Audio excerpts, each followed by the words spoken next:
Chapter 4:12. The water vapor condensed into a uniform layer of white mist on the window glass, like a thin gauze curtain. From time to time, the cold wind banged against the window, creating a sharp contrast with the quiet burning of the stove in the room. Scroll sat in front of the long desk in the City Hall office, flipping through thick rolls of documents. The contents of the documents had nothing to do with education, but the statistics of the various departments. Whenever she had time, she would write down these things so that everyone could refer to them. This was also one of her main jobs recently, since the Ministry of Education didn't have much to deal with. After all, the second round of assessment had just ended, and the next round would probably have to wait until next summer. After working for His Highness Roland for half a year, she found that His Highness had a special fondness for data. He liked to convert everything into a long list of precise numbers to describe. Comparison, comparison, and comparison were all words that he often used. Now, all the members of the City Hall were infected with this atmosphere. As the population of Border Town increased, the relevant statistics also increased sharply. His Highness entrusted this task to her, and also jokingly called himself Border Town's database. Although it sounded like something like a warehouse, His Highness described it as particularly important. He said that with the database, he could calculate the next year's development, and formulate economic and military plans. Even all the future strategies of the territory would be based on data analysis. Lady Scroll. The wooden door of the office was suddenly pushed open, and a woman dressed as an apprentice came in. After saluting, she handed an application form to Scroll. "Hello, I am Fuya. Sir Carter of the Ministry of Justice wishes to obtain the information of the fugitives who passed the residency review last week. His Excellency has approved this application." Because the number of times the branch ability could be used was limited, His Highness stipulated that when inquiring about complex data, he must first obtain Barev's consent. As for individual data, he could consult her at any time. Wait a moment. Scroll glanced at the signature on the form, then summoned the Book of Magic, and the corresponding content appeared on the page. "Well, give this to Mr. Carter." Thank you." She carefully held the golden book that appeared out of thin air, her expression as if she was hugging a demonic beast. "Don't worry. It won't hurt you." Scroll couldn't help but laugh. Most people would show such an expression when they first touched the Book of Magic. "You don't have to return the book to me. It will disappear on its own in 4 hours. However, according to the confidentiality rules, you can't give it to anyone other than Carter." "Yes, my lord." The other party bowed and left. The moment the door was pushed open, Scroll could see the bustling scene in the hall. The noise instantly poured into the room, but it quickly quieted down as the door was closed. Today was the weekend, which was supposed to be a day of rest, but the City Hall was still as busy as ever. Everyone already knew that Border Town was about to be built, so they worked especially hard. Coupled with the overtime pay that His Royal Highness had proposed, no one was willing to stay at home at this time. Scroll didn't quite understand His Highness's approach. In her opinion, the work of the City Hall wasn't that heavy. Compared to the physical exhaustion of the miners and furnace workers, writing documents, statistics, and producing reports didn't require much effort, and these were the main tasks of the City Hall. As long as His Royal Highness gave an order, everyone would gladly obey, so there was no need to increase their pay. For most of the nobles, his approach was too lenient. His Royal Highness Roland didn't seem like a real lord. This was Scroll's opinion, but it was such a person who had led everyone to this point, which could be said to be a miracle. She didn't think so because of her respect and trust, but because the data clearly explained everything. Compared to a year ago, only the miners had a stable income in Border Town. Today, the lowest paid miners, furnace workers, and handymen were paid twice as much as before, while some new professions, such as steam plant assemblers and acid plant operators, were paid 8 times as much, and their numbers were still growing. As for the changes in the town itself, there was no need to mention it. If one hadn't lived here all the time, it would be hard for anyone to believe that the current town was the same place as a year ago. Scroll rubbed the handwriting on the document. She couldn't imagine what the territory under His Royal Highness' control would look like in the future, but she believed that it would be a road full of hope and surprises. Miss Scroll, the wooden door was pushed open again, and this time it was His Royal Highness' personal guard who came in. His Royal Highness wants to see you.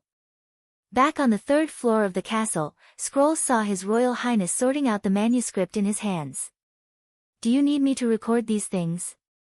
She pulled back her black hair, which had been messed up by the cold wind, and tied it behind her head, and took the initiative to ask. Yes, in order to write this, I used up at least half of my brain cells. The prince rubbed his neck and muttered some words that were difficult for her to understand. Even if it was common knowledge at that time, I could only make up a rough idea, and some of the formulas had to be derived by myself. Scroll had long been accustomed to this, so she ignored those strange words and curiously picked up the manuscript. She saw that the words on the cover were in an unprecedented orange color, and they were also made up of a string of words, which together meant calculus. After flipping through 2 pages, she gave up the idea of trying to understand the meaning of the title and concentrated on memorizing the contents. Compared to the equations she had learned before, she found that there weren't even numbers in the formulas on the cover, only strange symbols, just like a new set of words. Perhaps only Anna and Tilly would be interested in pondering this kind of thing. By the way, Roland opened his mouth and asked, what's the current per capita income of the residents? The lowest is 10 silver royals per month, and the highest is 40 silver royals, Scroll replied while memorizing the calculus. But to calculate the average, I need to use the Book of Magic, which I've already used today. It doesn't matter, just give me the results the day after tomorrow. Roland waved his hand. I need to use this value to determine the cost of water and heating for the residents. The collective heating project will officially start in a week, and when it's completed, even if it's a long winter, this place will be as warm as spring. A Neverwinter city that doesn't fear the cold, this is also part of the miracle, she thought. If there's no other task, I can give it to you tomorrow. Tomorrow. I hope you can turn the Book of Magic into a storybook. Roland smiled and shook his head. As long as it's something that Anna hasn't read before. Storybook? Scroll was slightly startled, and then immediately understood. Tomorrow is Miss Anna's, the day of awakening. The prince nodded. Chapter 4:13. Without the flickering candlelight and the crackling fire, the room was warm and pleasant even if one was only wearing a thin layer of clothing. The luminous stone on the bedside table brightly lit up the room. The stable and warm yellow light reflected on the bed and carpet, adding a wonderful sense of the times to the scene in front of them.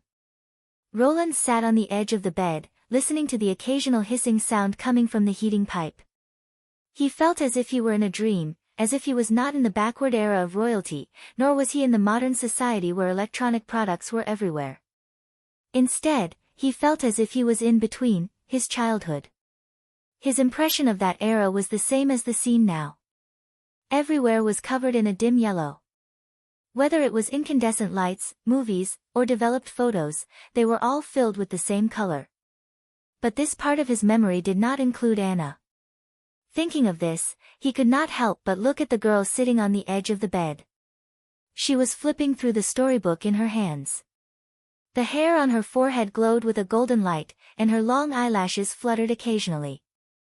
The most striking thing about her was her sapphire eyes. Even under the reflection of the magic stone, they were still a clear lake blue. If there was anything different, it would be that the lake was not as calm as it used to be. She alone made the whole scene come alive. Roland could not help but think that Anna was a different color in the scene, and also a mark that distinguished his memory from reality. When he saw her, he realized that everything was real. What are you looking at? The prince did not know when, but he found that Anna had put down the Book of Magic and was looking at him with her head tilted. Me? Ahem. He subconsciously looked away, but quickly looked back. Yes. Yes. After spending nearly a year together, the two of them were very familiar with each other. Naturally, Roland was no longer as passive as he was in the beginning. Plus, There were only the two of them in the room tonight, so he also relaxed his restrained emotions. The two looked at each other for a while and laughed at the same time. Do you think that my request is a little willful? Anna smiled and shook her head. Everyone is obviously concerned about me, but I rejected them. You're being too serious, Roland said. They just looked a little surprised at the time. If Miss Agatha hadn't mentioned those ancient methods, I wouldn't have made this request. She stuck out her tongue. It was rare to see such a playful expression on Anna's face. But the other sisters will definitely follow suit in the future, and you'll be busy then. Roland smiled helplessly. I guess their request is probably to eat a few more ice cream buns. Knowing that Anna was about to have her day of awakening, Agatha immediately shared her experience in the holy city of Tequila. According to the research of the Union, when a witch awakened or became an adult, in addition to emptying the magic power in her body to reduce the impact of the backlash, personal emotions were also very important. Positive attitudes such as joy and satisfaction could greatly improve one's resistance, so the Union would even send someone to meet the needs of some outstanding witches when they reached adulthood. When Anna learned about this, she asked Roland to accompany her on her day of awakening. Thanks to Miss Agatha, I feel very happy now, she said calmly. I can finally make up for the regret of not being able to see you through your adulthood. Faced with such a serious expression, even Roland felt a little embarrassed. He cleared his throat, took out a thin book tied with a colorful ribbon, and handed it to Anna. This is a gift for you on the day of awakening. He had written down the knowledge of calculus in advanced mathematics just in time for this day. For witches, the importance of the day of awakening was more important than their birthdays. It could be called a second rebirth. In the past, Roland had always felt that it was difficult to give a gift during the festival, and he had not made any progress until now. After thinking hard, he decided to give the new knowledge to Anna as a gift. Not only was Anna talented in learning, but she was also very interested in these things, so it was not a bad choice.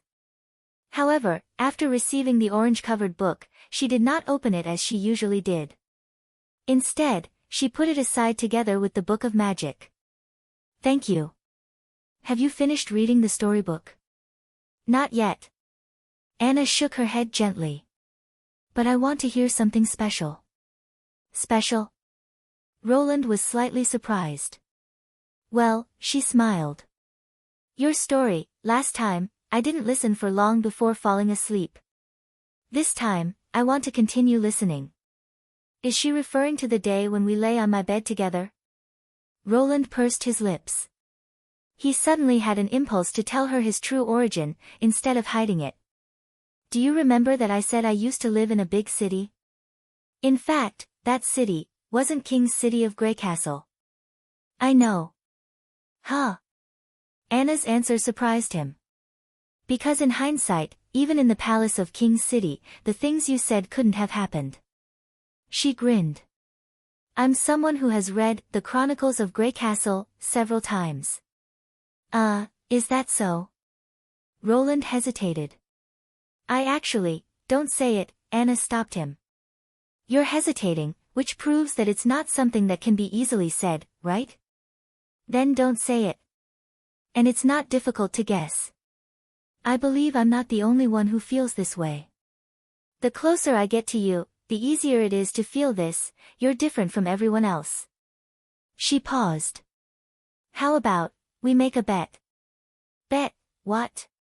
Bet how many guesses I can guess, Anna said excitedly. I'll record these guesses in my notebook. When you don't have to worry and can easily say it, then I'll see how many guesses I've guessed correctly. If it's more than half, I win. Roland suddenly remembered a game he used to play when he was a child, Time Capsule. You put some words you want to say to the future into cans and take them out after a few years. Although most of these cans were missing, when the last 2 or 3 were found, you would always feel inexplicably touched when you read the words you left years ago. He didn't ask what the bet was. Winning or losing was meaningless between the two of them. She probably mentioned it to comfort him, not to really guess the answer. He had to admit that among all the witches, the one who was closest to his heart and could understand his thoughts was Anna. "Well, it's a deal," he nodded. "So where did we stop last time?" "Finishing my studies under the tutor's guidance." Roland smiled. "Let's start from here." When the light of dawn shone on the skyline, Anna peacefully passed her first day of awakening since adulthood. Chapter 4:14. The world was gray, whether it was the sky, the ground, or the sea. Although the south-central region of Greycastle would not be covered by endless snow, it could not escape the influence of the months of demons. The sun could not be seen above their heads, and gray clouds occupied the entire sky. A pale fog rose from the earth, covering the soil, rocks, and jungle, leaving only a black and gray mountain peak, which was exposed from the clouds, winding toward the southern end of the mainland, which was also the target of Nightingale and her team. When flying in the sky with Maggie, she deeply experienced how terrible the cold wind was. Even if she wore the special windproof clothes given to her by His Highness before they set off, the scarf and cuffs could not resist the cold. Especially the ears and fingers, because of the low temperature, they would soon lose feeling, so they had to stop and rest for a while.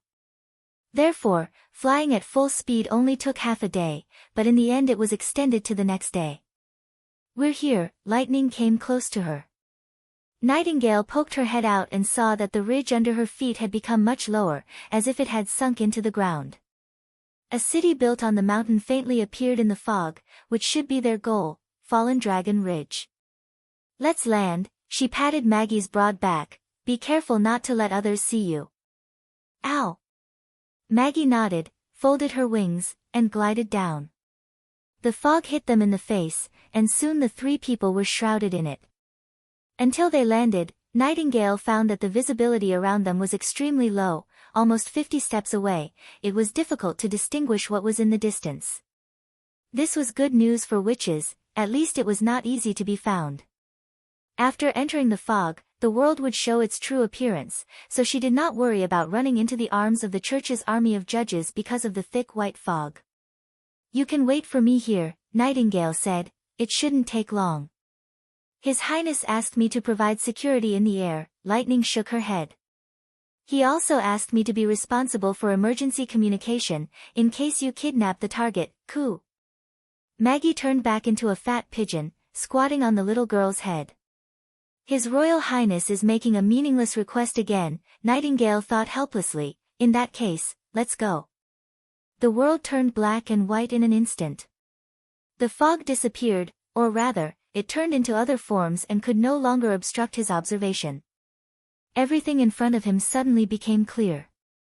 The dark city wall appeared 200 meters away, extending out from the side of the mountain like a cover connecting the city and the mountain.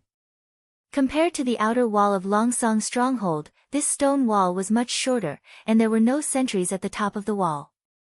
Nightingale walked to the wall and easily found the entrance formed by the twisted lines. She took a step forward and found herself behind the wall.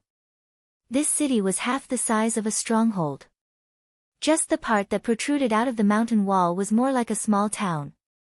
However, the main body of the Fallen Dragon Ridge was among the rocks, and the Lord's castle was embedded in the mountainside, which could be seen from afar.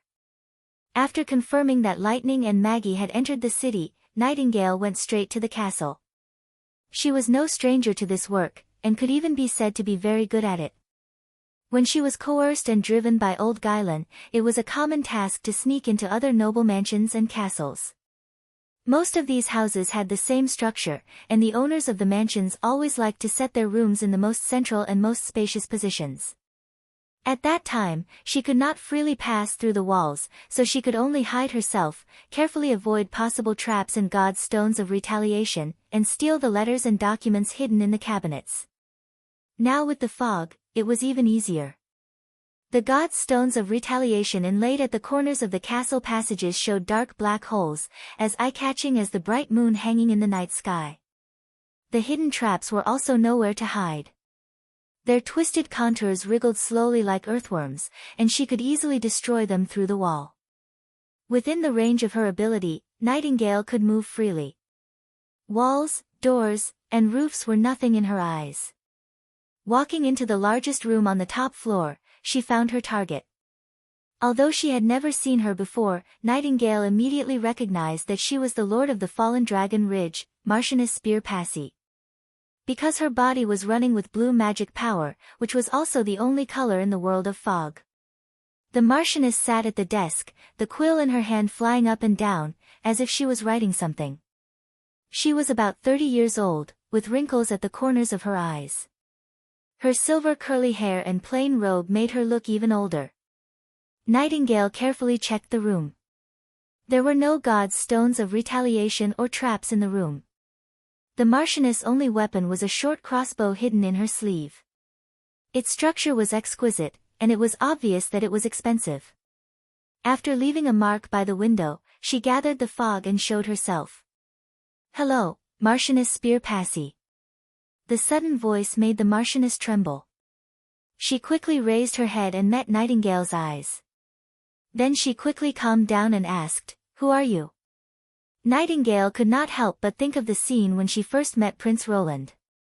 His first reaction was to turn around and run away, and she had to use a dagger to stop him. Now that she thought of it, she could not help but laugh. "My name is Nightingale, and I come from Border Town in the Western region. As you can see, I'm a witch." "I thought so. Except for witches, no one can come uninvited." Spear pretended to be calm, her hand slowly reaching into her sleeve. "Don't you know that you should knock before you come in? Then I'll be greeted by the guards instead of you." Nightingale chuckled. "Don't worry, I don't mean to hurt you. I'm just here to talk to you, so you don't need to use the crossbow in your sleeve." Spear was stunned, and then her face quickly darkened. "You know a lot." She pulled out her hands and crossed them over her chest. "Tell me, why are you here?" "I brought a message from Prince Roland Wimbledon, the Lord of Border Town, the Guardian of the Western Region, and the 4th Prince of Greycastle." Nightingale bowed slightly. "Now he has established a new order in the Western Region where witches and ordinary people can live together and work hand in hand. He hopes that you can go and help him." "The 4th Prince?" The Marchioness frowned and thought for a moment. "The incompetent playboy who is often a laughing stock among the nobles." Her face showed an absurd expression. "Are you kidding? The Lord of Border Town? He's just a rebel who was banished to a remote place." "Timothy is the real usurper," Nightingale corrected. "And it won't be long before he'll be dethroned by Prince Roland. But that's not the point. His Highness hopes to use your magic channel to strengthen the ability of a witch. I wonder if you'd like to go to Border Town." Chapter 4:15. Spellcaster was silent for a while before she said, "Is this a threat or an invitation?" "Of course it's an invitation." Nightingale spread out her hands and said, "His Highness doesn't approve of using coercion to order any witch around. In fact, I hate that method too." "Then I refuse," Spear said without hesitation. "If he really needs my help, he can bring the witches to Fallen Dragon Ridge and visit me with noble etiquette. He won't send someone to sneak into my castle. Of course, if it attracts the attention of the church, I can't guarantee the witches' safety." This answer was not out of Nightingale's expectation. In fact, there were only 2 ways to make a stranger agree to a difficult request: coercion and temptation. She didn't want to use the former, and she didn't want to use the latter. Marquis Parsi was already the lord of a city, and above her was the realm guardian. His Highness not only didn't want to grant her a title, but also planned to take back all the nobles' power, which was called centralization. So in other words, if she worked for His Highness, her status would be reduced in the eyes of the traditional nobles. As for following Prince Roland to create a new world and fight against the terrible enemies in the Battle of Divine Will, she probably wouldn't believe it even if Roland told her. "I see." Nightingale curled her lips and said, "Then I'll take my leave." "Wait." Spear looked very surprised. "That's it? I was responsible for delivering His Highness' message." Now that you know and have given me a reply, the task is naturally completed. She grinned. Otherwise, would you like me to tie you up and bring you back? How do you know my ability is magic channel? The Marquis hesitated. Have you been in contact with the witches who plan to go to the Fjords Islands? You guessed right. The leader of the witches, Lady Tilly Wimbledon, is now in Border Town, fighting against the months of demons with her brother. Nightingale shrugged. His Highness also learned about you from her. They didn't go to the fjords. No, before they went to the fjords, they didn't know that His Highness Roland had already established a foothold in the western region. They didn't contact each other until they settled on Sleeping Island. She gave a brief account of the process of the alliance between the two sides. This time, Lady Tilly went to the western region at his invitation, just like you. Did Prince Roland really establish a coexistence system for witches and ordinary people in his territory? Spear frowned and asked, obviously not believing it. Not only that, but he also drove the church out of his territory, Nightingale said with a smile. Now there are more than 10 witches living in Border Town, and the townspeople are accustomed to their existence. I never lie about this. The Marquis stood up and poured her a cup of tea. Can you tell me more about how he did it? If you want to know. Nightingale turned around, walked back to the table, and sat down. These deeds might not be able to change the Marquis's decision, but it was never a bad thing to get to know each other better. She decided to focus on the establishment of the Witch Union by His Highness, the war with the Duke of Ryan, and the governance after the recovery of Longsong Stronghold, so that the Marquis could roughly understand the situation of witches in Border Town. When His Highness unified Greycastle in the future, this Witch Marquis would probably not put up much resistance. Just then, there was a sudden rapid knocking sound outside the window. This is... Spear looked at Nightingale in surprise.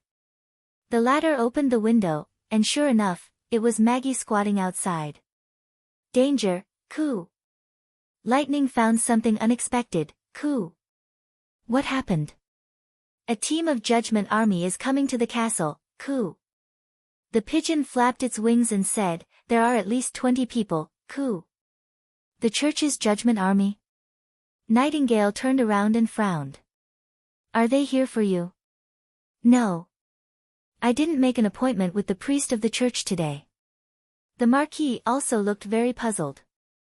Did they discover your whereabouts? It's unlikely. She shook her head. Unless the church has the ability to monitor every bird in the sky.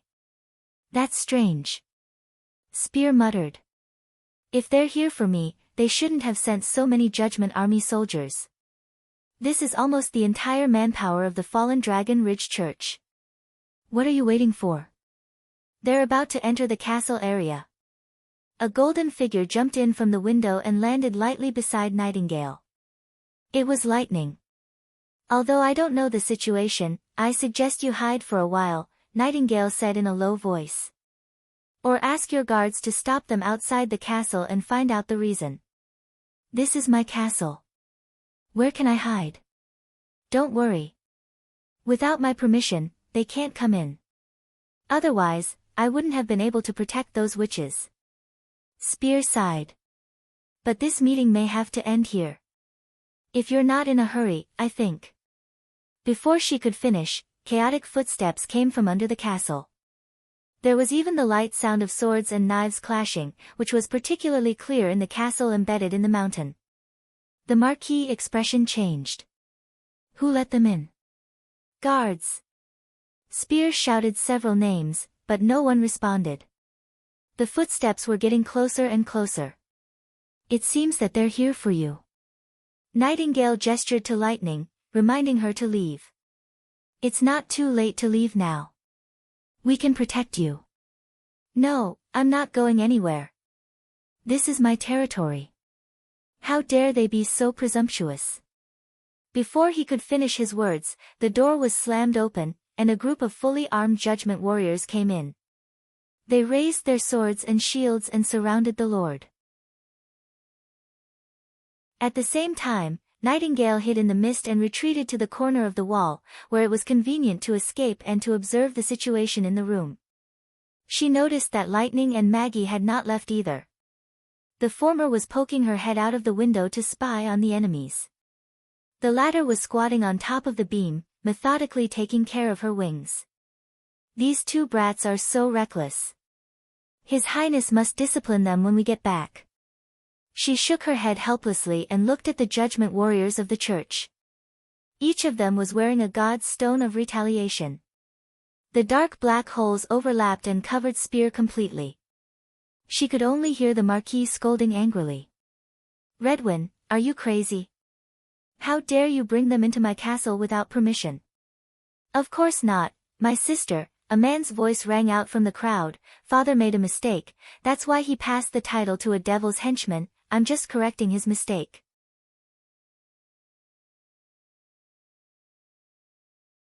Chapter 4:16. What are you talking about?" Spear said in disbelief. "The devil's minions? This is a blatant false accusation." "The priest will decide whether it's a false accusation or not," the man called Redwin said loudly. "Father may be deceived by you, but it doesn't mean you can deceive everyone. Soon, the people will know your true colors. Hell is where you belong. Did you make all this up?" Spear's tone suddenly turned cold. "Or someone else?" "I think the answer should be the latter. After all, the reason why Father chose me is because you and third brother are too useless." "Shut up." Then Nightingale heard a crisp sound and the Marquis's painful groan. "Enough. Take her back to the church for trial," another man said. "Before the trial, she's still a noble. Don't be rude." After Spear Parsi was dragged away, the judgment warriors followed her out. Soon, there were only 2 people left in the room. Because of the god's stone of retaliation, Nightingale could not see their faces. She could only tell from their voices that one of them was Redwin, who had talked to the Lord earlier. If she heard it right, this person seemed to be Spear's younger brother. "You've done well, Mr. Redwin. Perhaps the next time we meet, I'll have to address you as Earl." Is that all, Lord Rosad?" Redwin's tone was mixed with uncontrollable excitement. "Can I really inherit the title and become the Lord of Fallen Dragon Ridge?" "Of course. As long as you follow our agreement, it's even possible," the latter said with a smile. "What should I do next?" he asked eagerly. "Can I move into my sister's room? She can't come out of prison again, right? Spear Parsi will soon be hanged in the square as a witch. This is also the guarantee of our cooperation." The other man pondered for a moment. "As for what to do next, I suggest you gather her ministers, knight, and subordinates, tell them about this, and divide part of the Marquis's rights." Do we have to do this?" "If everyone can benefit from this incident, your position will be much more stable. This will also facilitate the smooth implementation of our subsequent agreement," Rosad said. "If you feel at a loss, I can assign a priest to you. He is very good at handling government affairs. If you have any questions, he can answer them at any time." "Then I'll leave it to you," Redwin replied quickly. "You'll be a great help to us if you're able to secure your position as the Lord, so the church is naturally duty-bound to help you." The other party laughed out loud. After the 2 of them left, Nightingale emerged from the mist, followed by Lightning and Maggie. "This is troublesome." She looked at the 2 of them. "How did the church find us so coincidentally? Didn't her brother discover her true identity and reveal it to the church?" Lightning's eyes lit up. "Now we have something to do. You didn't discover it earlier or later, but now." "I feel that something is not right," Nightingale said with a frown. "No matter what, we can't just watch them execute Spear," Lightning said with her head held high. "We must save her and destroy the church." Destroy the church, coup. Ever since she defeated the demons, the blonde girl's confidence had swelled, which was not a good sign. Nightingale shook her head. "We can't destroy the church for now. They must be involved in this conspiracy. If we eradicate them, Spear can naturally return to her position as Lord. This may be an opportunity for us. As long as we save her quietly, she may agree to return to Border Town with us when she has nowhere else to go. Hey, aren't we going to fight the church? Lightning said disappointedly. Fighting is the last resort. The church outnumbers us and has a large number of God's stones of retaliation. It's very risky to eliminate them quickly. Nightingale thought for a while and said, I'll go to the church first and see if I can figure out what's going on. There was one more thing she didn't say. If they didn't figure out the cause and effect, Spear Passy might associate this trap with His Highness, which must be avoided. What about us? The little girl asked. Just wait for me outside. The Fallen Dragon Ridge Church was located in the outer city. It was small, with a prayer hall, a residence for believers, and a 3-story tower. It was surrounded by walls and had only one entrance. But for Nightingale, these obstacles were not a problem. By evening, after the believers who came to pray had left, she had explored the whole area. Although the number of God's stones of retaliation was several times more than in the castle, it was not difficult to move.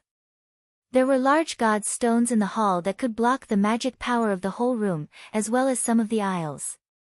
But she could take a detour, or even climb over the floor.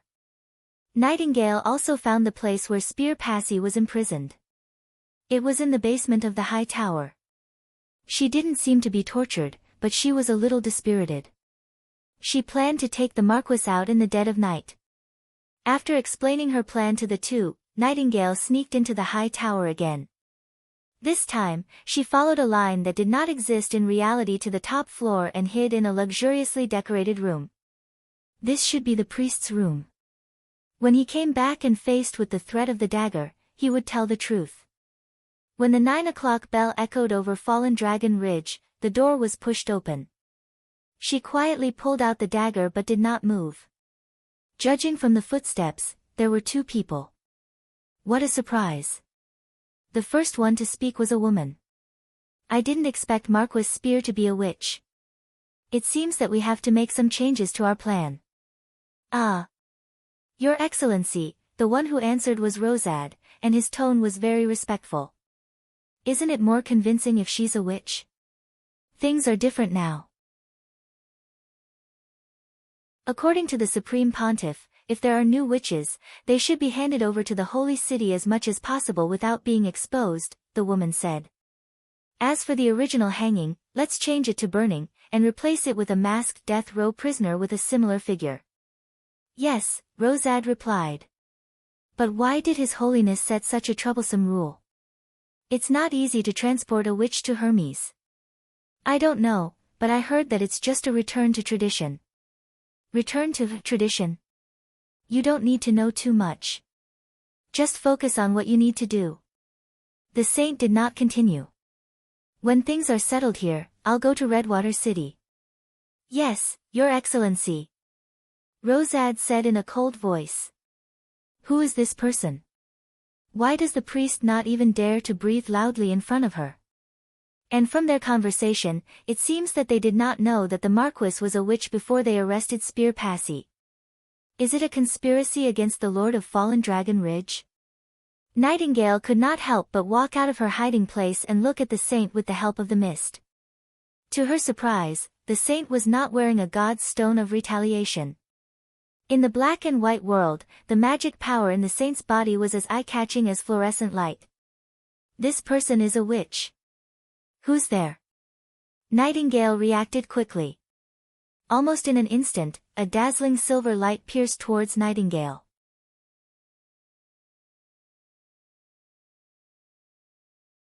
Chapter 4:17.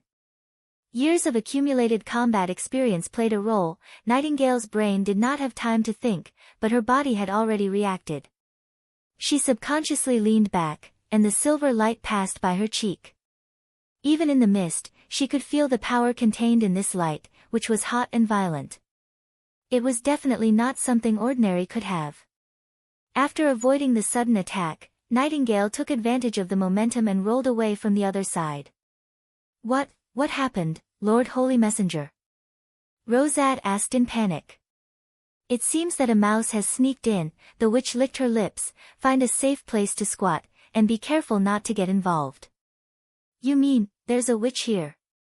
The priest's expression changed. I'll go and call the judgment warriors. No, I haven't personally hunted a witch for a long time.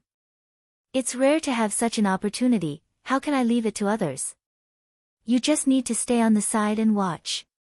While the two were talking, Nightingale was also looking at the woman called the saint. Although she knew that the church was probably secretly raising witches, when she really confirmed it, she still felt extremely sad. This witch had completely become a part of the church, and may even be in a high position. From the other side's words, it could be heard that she was full of interest in hunting witches, and did not regard herself as one of her own kind. Nightingale could not help but think of the raiders she met at the dock on the outskirts of King's City, who did not hesitate to stab Vendi with her dagger. These people could no longer be regarded as the same kind, and they had already embarked on a completely different path. Thinking of this, she no longer hesitated and pulled out the revolver from her waist. Even if she did not like this kind of battle, she had no other choice. Sometimes, only killing could stop killing. Where do you come from? The saint turned her head and looked at the place where Nightingale was standing. The priest can't see you, which means that you have the ability to hide yourself. You can avoid my attack, which means that you have received combat training, or have personally experienced hundreds of battles. Either way, for a wild witch, it's rare and precious. Where I come from, what does it have to do with you? Nightingale said coldly. She noticed that the man's face was covered with a ribbon that completely covered his eyes. It was an attire that only blind people would wear. The silver whip in the saint's hand did not disappear. It was still entrenched beside her, and the sharp end was like a raised snake head, shaking at her. In the mist, only magic had color. Did she rely on this strange whip to determine her position? There are some things you may not know. The church has crowned a new pope. He is tolerant and compassionate. He believes that wild witches also have the value to be redeemed. As long as you are willing to serve God, the church can wash away your sins and accept you as a pure one. The saint put her hand on her chest and said, "This is a once-in-a-lifetime opportunity for you. If you don't come here alone and no other fallen witches, you can take them to the holy city of Hermes to welcome your new life." Is that so? It sounds pretty good, Nightingale sneered twice. But if there really is a so-called sin after awakening as a witch, and you have a way to get rid of it, then why did you only set this rule now? Why didn't you save those lost sisters from the beginning? Do you think I'm a 3-year-old child who has never seen a shameless lie? She took a deep breath and said word by word, "I am not guilty." At the same time, Nightingale left the mist and pulled the trigger. The gun barrel burst into flames and let out a roar like thunder. The silver whip moved in an instant. The ribbon of light rose up and blocked in front of the saint. Suddenly, sparks overflowed. Then the whip stretched out and threw a small piece of twisted metal to the ground. It was her own bullet. This thing can actually block the flintlock. Oh. The saint raised her eyebrows. What kind of hidden weapon is this? Her voice suddenly became cold. I changed my mind. It seems that you have to die here. The silver light pounced on Nightingale again. The difference was that this time it divided into dozens of long whips, almost covering her entire position. Nightingale used the mist and crossed a distance of 3 or 4 meters in one step. Unlike ordinary objects, the long whip made of magic power could not be avoided even in the mist. She could not ignore it and pass through it head-on. She could only circle around it to avoid it. However, the enemy's attack range was too wide. The silver light flashed, and she felt numb in her calf. She could no longer maintain her balance and fell to the ground. The magic whip pierced into the position behind her like a storm, shattering the stone slabs on the ground. If she was hit directly, she would probably lose the ability to resist in an instant. Nightingale did not have time to check the injury on her leg. Lying on the ground, she shot all the bullets in the pistol in one breath. The silver whip retracted again and turned into a rapidly rotating belt of light, blocking all the bullets. She knew that she did not have time to reload bullets in the mist. Once she could not use the flintlock to contain the enemy, she was likely to be in trouble. The space here was too narrow to be more than 5 meters away. In addition, she could not bypass the enemy's attack, so her range of movement would only become smaller and smaller. She quickly took out another pistol and emptied the bullets. Then she escaped into the mist, passed through the floor under her feet, and went straight to the second floor. She ran away. The saint roared. Summon the judgment army to block the church and guard the dungeon of the Marquis. She may be coming for this person. Ran. Rosad looked around and found no signs of damage, whether it was the doors, windows, or the entrance to the secret passage. Where? The walls, ceiling, or floor. Her ability is not as simple as being invisible. There is no magic reaction in the room. The pure witch gritted her teeth. Do as I say. She's injured and shouldn't be able to run far. Ask your people to put on God's stone of retaliation crossbow bolts. Yes. After the priest left in a hurry, she sat on the ground with weak legs. Her fingers trembled slightly and she could not summon any strength. Damn it, what kind of weapon is this? Her ability could be said to be both offensive and defensive, especially in defense. It was regarded as the strongest shield among the pure witches. This magic light could block any attack, be it swords or crossbow bolts, but it was impossible to pass through the barrier formed by it. In order to strengthen her ability, she always kept her magic light activated. After more than 10 years, the magic power that her body could hold had become very large. Even if an ordinary crossbow shot hundreds of arrows, it would not be of any use. She would never run out of magic power to defend against flying arrows. However, her opponent's instantaneous attack had drained all of her mana. Now, she could not even maintain her ability, and her body felt extremely exhausted. This feeling of weakness and powerlessness had not appeared for many years. The saint thought bitterly, I must catch this fallen one, dead or alive.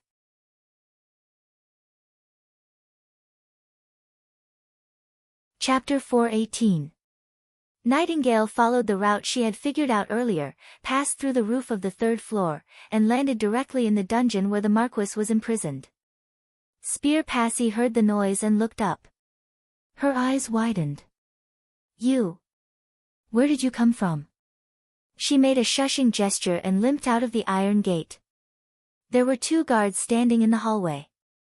Judging from their attire, they should be believers of the church. She used the mist to step behind the 2 men, pulled out her dagger and quickly slit their throats. The 2 men did not expect that someone could attack them from inside the prison.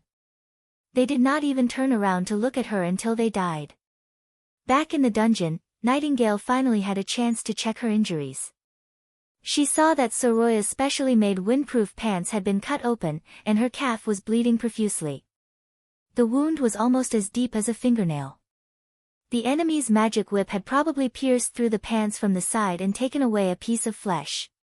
Fortunately, it didn't hurt her bones. If it weren't for the toughness of the coated pants, she would have been more seriously injured. You're hurt. Spear frowned. It's not a big problem. We have to get out of here. If we don't, you'll become a corpse.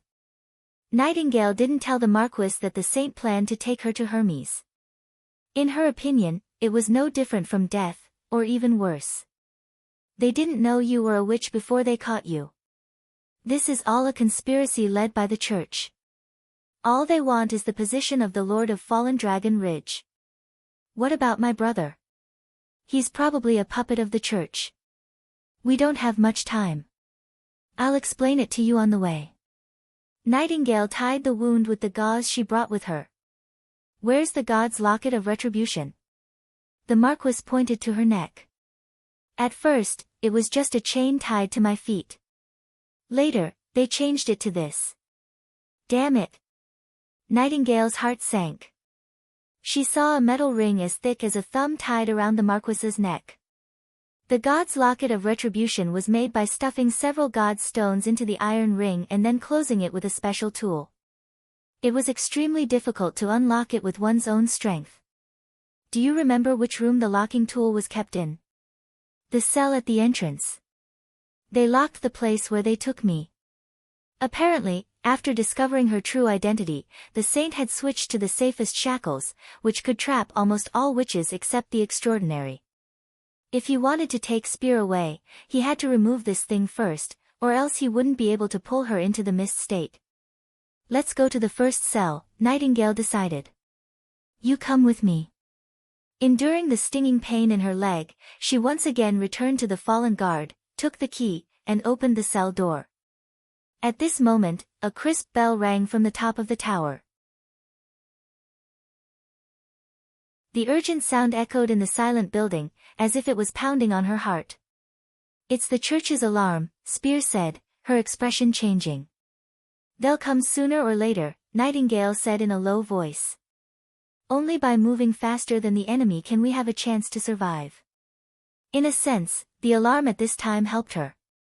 The believers stationed in the basement heard the bell and all gathered at the only exit of the prison. This undoubtedly gave Nightingale a chance to catch them all in one fell swoop. She descended from the fog, aimed at these people, and pulled the trigger.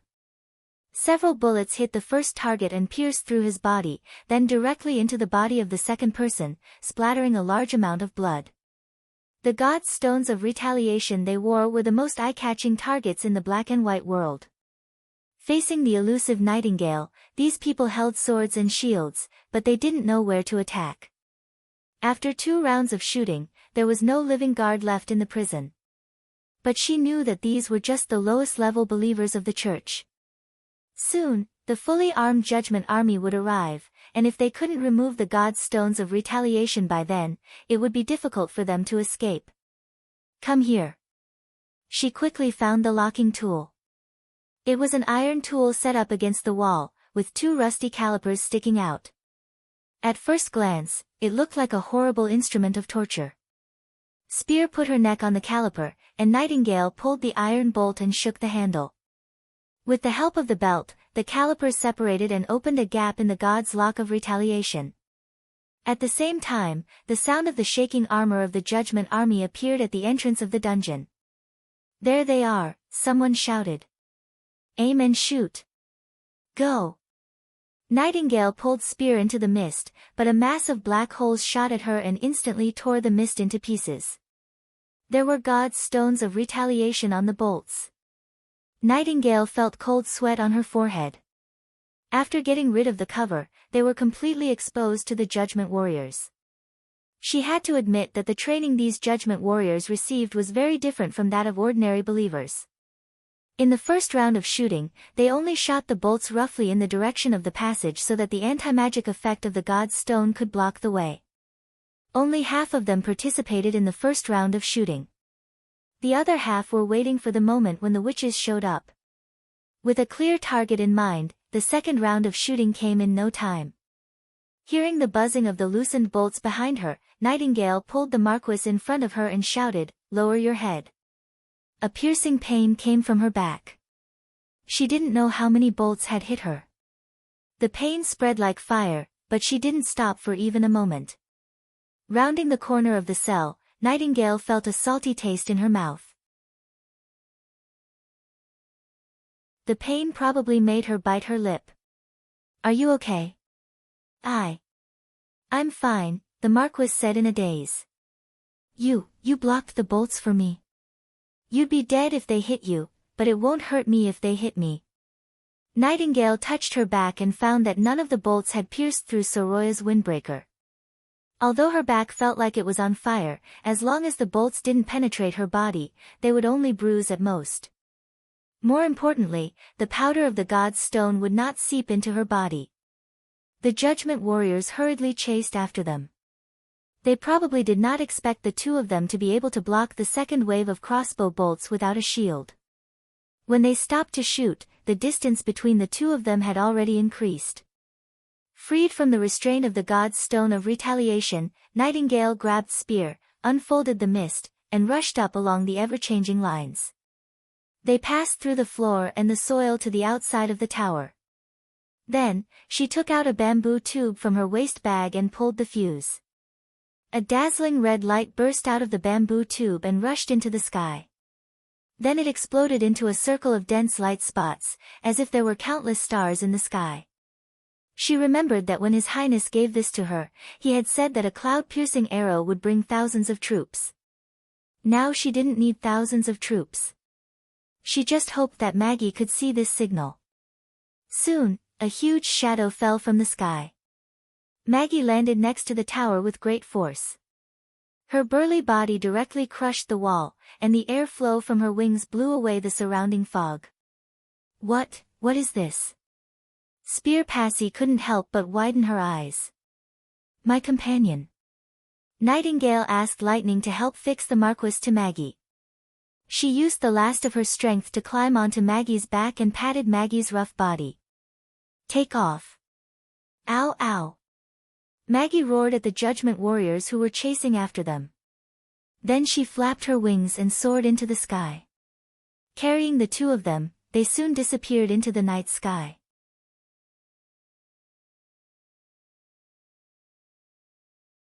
Chapter 4:19. On the ridge of Fallen Dragon Ridge, Lightning found a leeward place and skillfully set up a tent that could accommodate 4 people. The burning bonfire dispelled the cold. Nightingale rolled up her trousers, revealing her blood-stained calf, which was swollen from where she had been hit by the saint. She hadn't felt anything when she had been running with her teeth clenched, but now that she had relaxed, she found it extremely difficult to move her legs.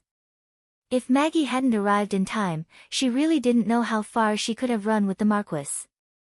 It was extremely dangerous to walk through the fog when it was difficult to move. Those ever-changing lines were not only stairs but also sharp blades, which could easily cut one into pieces if one didn't grasp them well. Let me help you, Coo. Maggie rummaged through her big backpack and found a pile of first aid supplies. In addition to cotton cloth and a small bottle of alcohol, there were also some herbs processed by leaf, which were the main medical means in the Witch Cooperation Association. When the pungent alcohol was poured on the wound, even Nightingale couldn't help but let out a muffled groan, her eyebrows tightly pressed together. If His Highness hadn't told her that this thing could effectively kill small creatures and prevent the demonic plague from eroding the wound, she would have thought it was no different from torture. Fortunately, the coolness brought by the herbs quickly dispelled the burning pain. After the wound was bandaged, she immediately felt a lot more comfortable. You're back. The Marquis whispered, is it okay? What's wrong with my back? Lightning went into the tent with a bundle of firewood. She was shot by those people's crossbow while trying to save me. Spear sounded a little depressed. It's not a big deal. It's just like being punched a few times. Nightingale curled her lips. At most, I won't be able to lie down and sleep tonight. It's better to apply some herbs. Lightning fiddled with the branches in the fire pit, splashing some sparks. Leaf's medicine can not only stop the bleeding, but also has a good effect on bruises. Lie on me, Coo. Maggie sat down and patted her thigh. I'll apply the medicine for you, Coo. Looking at the white-haired girl's serious eyes, Nightingale could not dissuade her. In the end, she could only nod. All right. After taking off her clothes, she covered her chest and lay on Maggie's lap. Then, she heard the Marquis gasp. She didn't need to look to know that her originally smooth back was definitely red and swollen, with patches of blue and purple, but it only looked scary. She disapprovingly thought that this kind of injury was nothing for a witch with a strong self-healing ability, and it would disappear in 2 or 3 days. While applying medicine, Nightingale coughed twice and said, "What do you plan to do next, Lord Marquis?" Your brother, Redwin, was instigated by the church to betray you. Before that, neither he nor the church knew that you were a witch. She briefly told her what she had heard in the tower. They should be after your position as lord. Even if you're not a witch, they'll still think you're a devil's henchman and execute you. This isn't a difficult thing for the church. They dared to murder a Marquis in public. Spear gritted her teeth. I'll make Redwin pay for the moderate church. What the church does is far beyond your imagination. Nightingale shook her head. Even the king doesn't blink before taking action. The kingdom of Everwinter and the kingdom of Wolfheart are the best examples. Spear was suddenly stunned. After a while, she said, "Is the church really going to annex the four kingdoms? I've only heard this from some merchants in the neighboring countries, but most of the nobles in King City think it's just nonsense. The nobles in King City also say that Roland Wimbledon is a rebel king." She shrugged. If His Highness guessed correctly, that's only the first step of the church's plan. But I can't tell you about the conspiracy behind it for now unless you join the Witch Union. Besides, the church definitely didn't plan this coup in a day or two. Most of your subordinates should have already sided with Redwin, who sold more benefits. If you want to take back Fallen Dragon Ridge, you can also ask His Highness for help. He will really help me. Of course. It's our duty to eradicate the church. Nightingale chuckled. The Marquis fell silent and seemed to be hesitating. Don't worry. Nightingale knew the hesitation in her heart, which was also what most witches worried about before going to Border Town. If you want to leave the western region, you can do so at any time. His Highness never forces anyone. Did he really realize the coexistence of witches and ordinary people? This was the second time Nightingale heard the Marquis ask about this, and every time she answered this question, she would always feel a surge of pride. Yes, His Highness's territory is such a place. It's the holy mountain of witches. Spear Passie's face looked uncertain in the firelight. After a long time, she nodded slightly and asked, "Shall we leave tomorrow?" "Not for now," Nightingale and Lightning said in unison. Then they looked at each other and could not help but laugh. The church will definitely try to report this news to the Holy City. In the next 2 days, we must intercept the carrier pigeons released by the enemy, she explained to the Countess. After that, Maggie will send you back to Border Town, and I have other tasks to complete. In the room at the top of the tower, she remembered that the saint had said that she would soon set off for Redwater City after dealing with things here. Obviously, every time she arrived in a city, she would set off an undercurrent. No matter how big the influence was, it would always cause trouble for His Highness. Moreover, this person had seen her attack methods. If she could intercept her, the church's plan would inevitably be thwarted, and she might be able to find a lot of information from her. Nightingale took a deep breath. She decided to intercept the church's team of messengers, but she was not sure whether His Highness Roland would agree with her plan. If he asked her to go back, she did not intend to stubbornly go. 3 days later, after sending off the Marquis, Maggie returned to Fallen Dragon Ridge again. This time, she was accompanied by 2 witches from Sleeping Island. "Why are you here?" Nightingale looked at them in surprise. "His Highness Roland asked us to help you." Andrea jumped off the back of the beast gracefully, took off her hood, and flipped her blonde hair. "The reward is 2 ice cream buns. How can I be left out of the mission to wipe out the church?" Ashes said with a smile. "His Highness said you can do it, but you must be careful, Coo." Maggie changed back to her human form. "He said he'll wait for you in the castle." "Is that so?" Nightingale suddenly felt a warmth in her heart. "I see. How many people do they have?" Ashes raised her eyebrows. "I heard there's a witch." "I'm not sure, but there are at most 20 judgment warriors, as well as their attendants and believers," she said word by word. "I don't care about the others, but I must deal with the witch."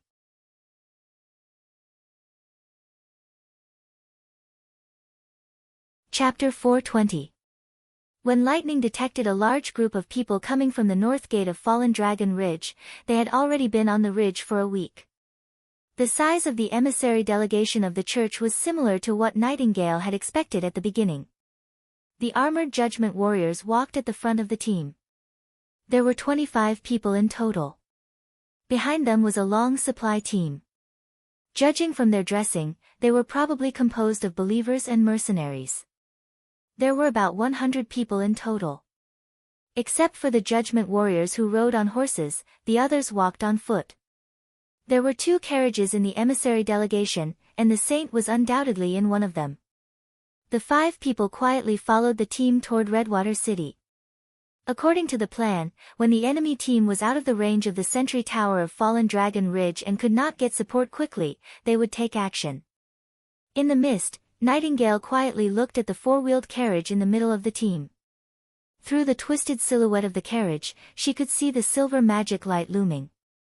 If she was alone, she might be able to find a chance to kill the saint of the church, but she could not guarantee that everyone would be buried here. Now, with the help of the witches of Sleeping Island, the possibility of sealing the news in the southern region was much higher.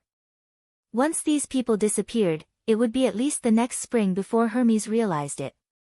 Even if they wanted to find out the mystery of the disappearance of the emissary delegation, it would be very difficult. Nightingale didn't like killing, but this time she took the initiative to do so. In order to reduce the burden of His Highness and to make the holy mountain of witches last forever. She did not regret turning into a sharp blade. As the emissary delegation entered a woodland, Nightingale saw a black shadow in the sky approaching from afar. Maggie folded her wings and roared as she swooped down. The horses immediately neighed in fear and ran away uncontrollably. The people who witnessed this scene were all dumbfounded and did not know what to do for a moment. The horrible giant beast did not rush into the crowd to bite and trample them as they had imagined. Instead, it spread its wings when it was about to land and swept over the team.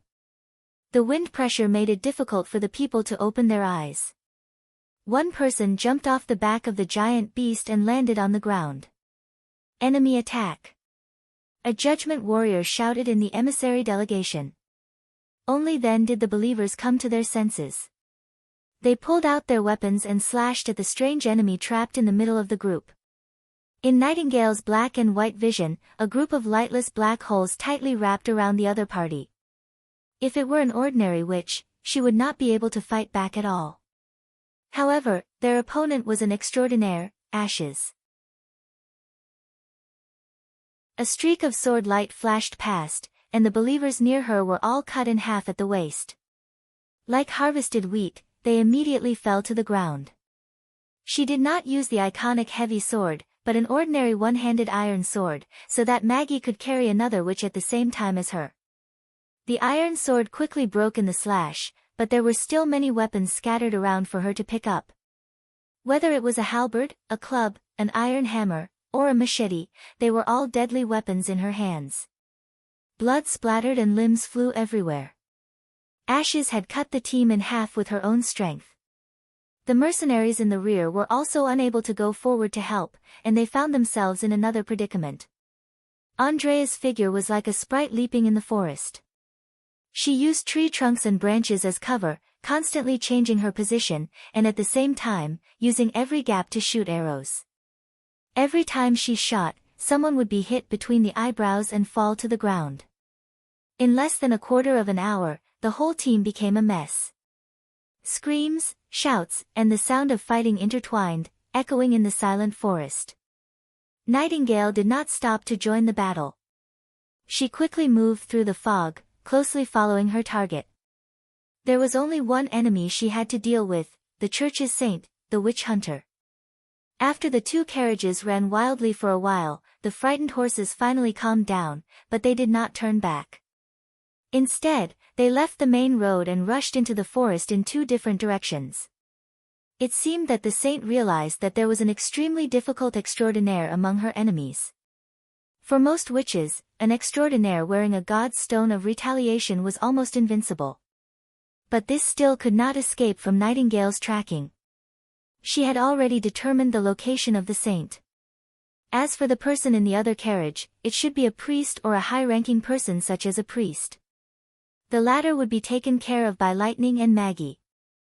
Passing through the potholes in the forest, the carriage was bumpy and felt like it was about to fall apart, but the coachman still kept waving his whip, as if someone was urging him to go faster. Nightingale closed the distance between her and the carriage, aimed at the 4 judgment warriors around her, and pulled the trigger. In order to ensure a hit rate, she would always move behind the enemy and fire only when they were in a straight line, and the distance between them was no more than 10 meters. Hearing the gunshot, the Judgment Warriors immediately scattered, but they were only a few steps away from Nightingale. Full armor was meaningless in front of a large-caliber bullet. The bullet that penetrated through the armor would only cause more damage to the body. After getting rid of the 4 Judgment Warriors, she aimed at the horses. As the 2 galloping horses crashed to the ground, the carriage that had lost its traction flew out diagonally due to the inertia. It crashed into a tree trunk, and the fragile wooden carriage immediately broke into pieces. Among the flying debris, a figure wrapped in silver light rolled out. Nightingale did not hesitate to aim and shoot. The light made of magic power seemed to be self-aware and blocked the bullets one by one. She quickly moved away and reloaded a new cartridge. "Traitor!" cried the saint, with a roar of rage, and rushed towards her hiding place. But this time, the 2 of them were in a completely different situation. No longer confined by the narrow room, Nightingale took a step back, and the saint had to take more than 10 steps to catch up with her. The effective range of a revolver was about 50 meters, far beyond the range of a witch's ability. The saint's silver whip could not touch her at all, but the bullets she shot could threaten the saint's life at any time. Even though the hit rate was reduced to only 1 or 2 out of 5 shots hitting the target at this distance, she still had plenty of time to reload the bullets and fire continuously. The silver light gradually dimmed. After the 5th round of shooting, a bullet hit her left shoulder, and the second bullet penetrated her abdomen. The saint could no longer support herself. She staggered 2 steps and fell to the ground. Nightingale did not rush to approach the saint. Instead, she returned to the place where the carriage had fallen apart, picked up a god's stone of retaliation, and walked toward the saint. Her retreat route was completely around the carriage so that it would be easier for her to search the scene afterward. When she walked up to the blood-stained witch, she suddenly stretched out her right hand, only to find that the silver light did not penetrate the enemy's body as expected. "You damned devil, the gods will judge you." She spat out a mouthful of blood and said through gritted teeth. Nightingale expressionlessly pointed the muzzle at the saint's chest and said, "Really?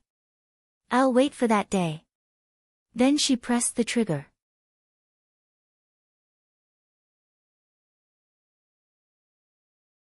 Chapter 421. The smoke dissipated and the forest returned to its tranquility. The witch's long braids scattered like white flowers under her body. Hot blood flowed freely from her back and soon formed a circle of dark red puddles.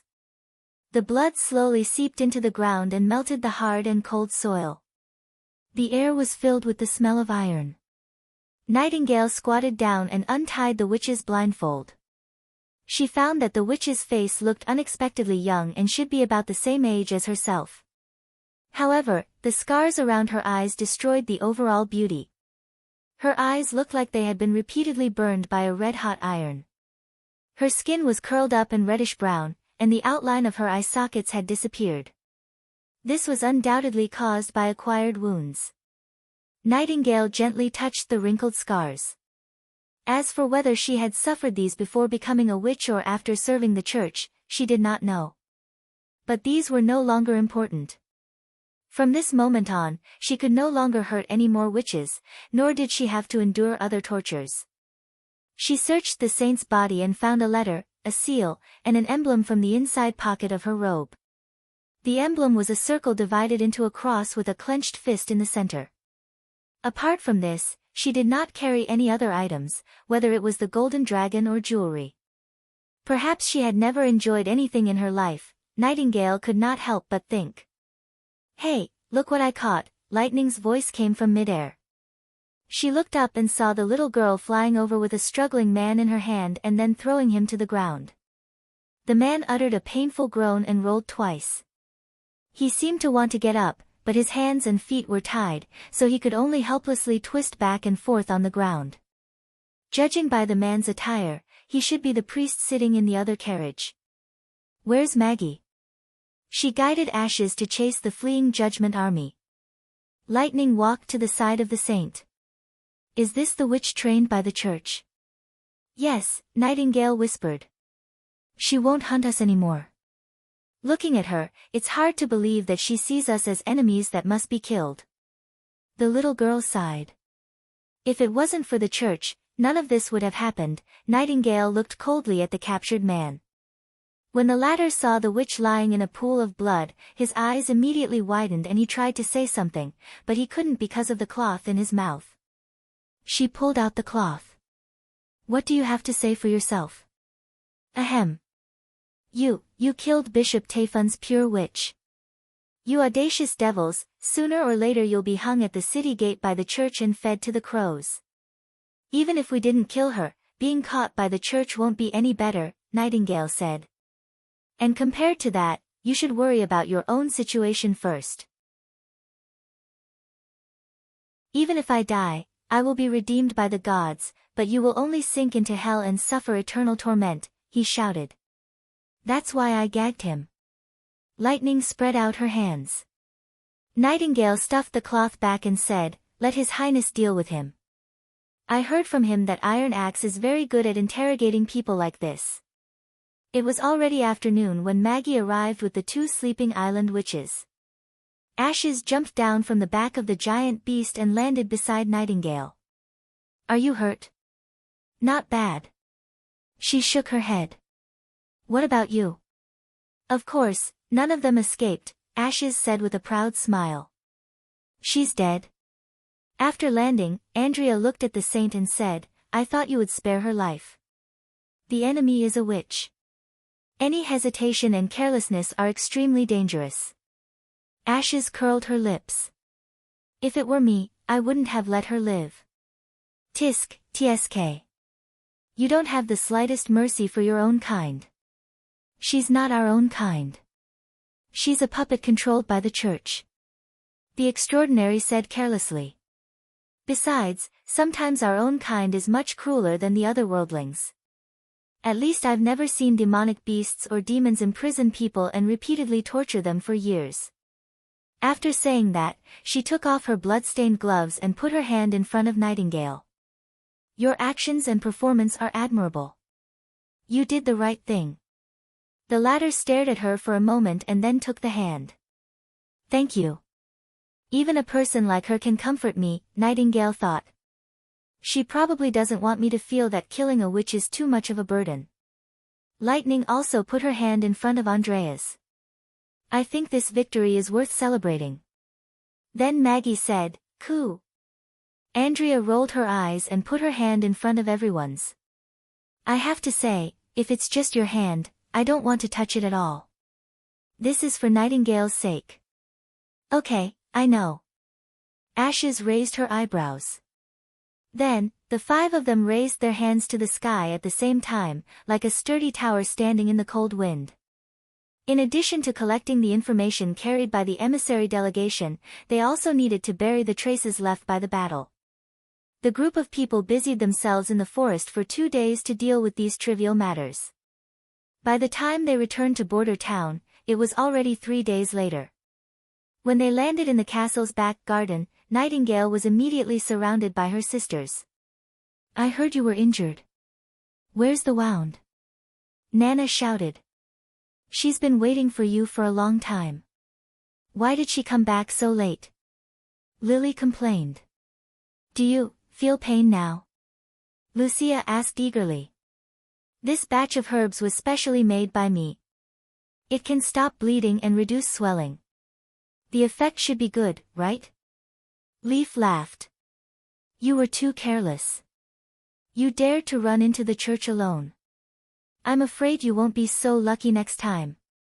This was Vendy's voice. Forget it. It's good that you came back safely. This was Scroll's voice.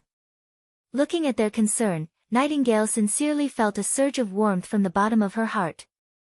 She didn't know what kind of life the church's witches lived, but she knew what kind of scene the witch union was. There was no doubt that this was a place that was worth sacrificing everything for. Then she saw His Highness Roland. Lightning had already thrown herself into his arms, sticking to him like a gecko. Maggie also flew over and lay on Roland's shoulder, rubbing his cheek. Although Nightingale also wanted to do the same, she knew that she was no longer a child. She resisted the urge to hug him, walked in front of His Highness, and said with a smile, "I'm back. Well, I've been waiting for you for a long time." The prince's smile was still as familiar as ever. "Take a hot bath first and have a good rest. I put several bags of honey-grilled fish in the office drawer." "Well, I won't be polite." Nightingale raised the corner of her mouth.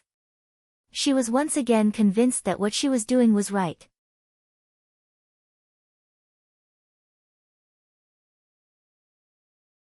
Chapter 422. That night, Roland held a grand banquet in the Lord's castle. This was the first time that the Witch Union had initiated an attack on the church. In addition to rescuing Spear Passy, they also captured Priest Hermes. When the 5 witches who had participated in the battle stepped onto the stage, the hall burst into applause. Roland, who rarely drank 2 glasses of Evelyn's special iced white wine with fruit juice.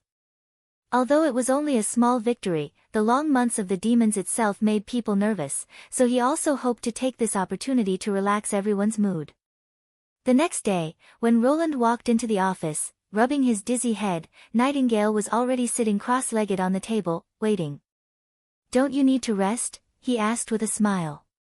Ever since he agreed to intercept the emissary delegation, he had never really felt at ease.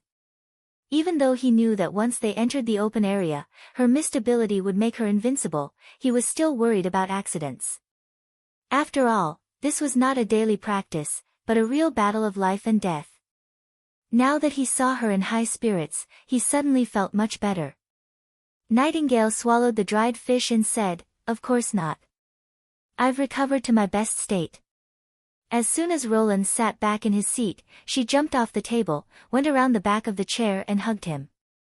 "If I rest for one more day, I won't have to see you for one more day." The prince was slightly stunned. "Actually, I wanted to do that in the castle garden yesterday, but it doesn't matter now," Nightingale whispered in his ear. She didn't let go of him until she heard footsteps outside the office. She then disappeared into the mist. "Your Highness," the guard shouted, "Marquis Passy, the Lord of Fallen Dragon Ridge, is here to see you." "Let her in." Roland cleared his throat and straightened his posture. Spear Passy walked into the office, bowed, and then sat in front of the table. "I've carefully considered your requirements. What do you think?" He poured her a cup of tea. While Nightingale, Ashes, and the others were fighting the church, he had not been idle. Other than bringing the Marquis around the town, he had also held many discussions with her. During that time, Roland briefly explained the crisis that the kingdom was about to face, the origins of the church, and the threat of the devil. He also told her about his plans for the future. When Spear heard the origin of the church and the reason for hunting witches, she was so shocked that her eyes almost popped out. If it weren't for Tilly and Agatha's testimonies, she probably wouldn't have believed that witches had once ruled the entire barbarian land. But since then, her attitude had changed a lot. Taking back the power of enfeoffment, implementing the same laws and administrative system, not inheriting positions, and not selling. "I can accept these requests, but..." She paused. "I'm just curious. Do you really intend to promote them to the whole territory?" "That's right. If we don't do this, Greycastle will just be a pile of loose sand." Roland nodded. "Before the arrival of the final enemy, I have to gather as much power as possible. By doing this, you'll be offending all the nobles," Spear said slowly. "Especially the non-inheriting of positions.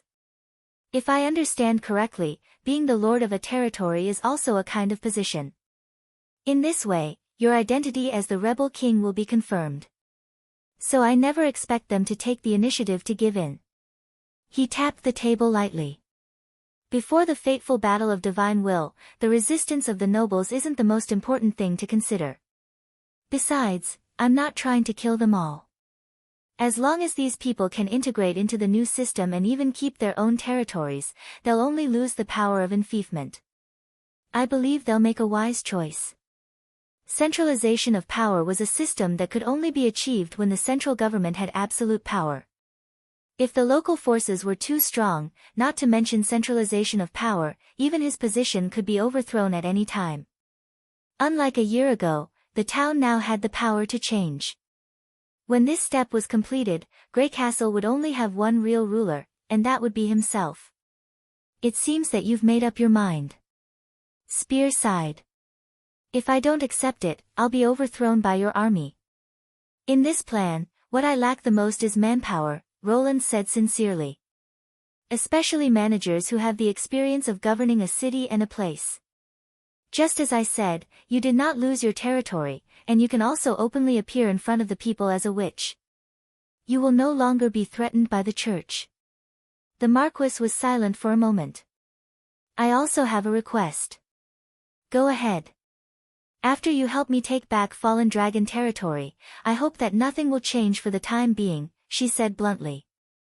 Unless Timothy is overthrown, I can only stand on your side without any scruples. A perfect answer. Roland thought. It wasn't a direct rejection, but also left room for negotiation. In layman's terms, he had to prove to her that unifying Grey Castle wasn't just empty talk, and that he really had the strength to do so. Only then would she be willing to side with him. Then it's a deal. He didn't care about the Marquis's little calculation at all. If the spring offensive went well, Timothy's fall would be even faster than the recovery of Fallen Dragon territory. By the way, Your Highness. Spear hesitated for a moment. Can I go with the witch's lessons tonight? Roland was stunned. Those are very basic lessons. I don't think you can learn anything from them. I think those calculations are very interesting. She shook her head and said, I've never seen anything like them in the arithmetic books before. Does she mean the multiplication table or algebraic equations? He couldn't help laughing. Of course, as long as you're willing to join the Witch Union. After lunch, Iron Axe brought good news. He's willing to talk. Roland was a little surprised. So soon? According to Nightingale, he had thought that the captured priest was a stubborn person. Not everyone has an iron will, Your Highness, Iron Axe replied solemnly. The Sand Nation has some unique interrogation methods, which cause very little physical harm, but are extremely destructive to the will. They can even make people feel that death is a kind of release. He has already surpassed many ordinary people. That's right, Roland thought. Professional spies not only have extraordinary willpower, but also have to undergo special interrogation training to keep their mouths shut. Obviously, no one in this era has such experience. Take me to him. Roland nodded. I have a lot of questions to ask.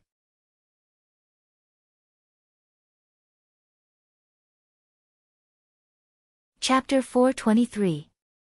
The town's dungeon had not changed much since he came here a year ago. Large-scale infrastructure construction had not taken this place into account. Although the houses and roads above had all been changed, becoming orderly and bright, the underground prison was still full of a rotten and dilapidated atmosphere. Moss grew on the stone walls, and dirty water flowed down the stairs, making a noisy dripping sound.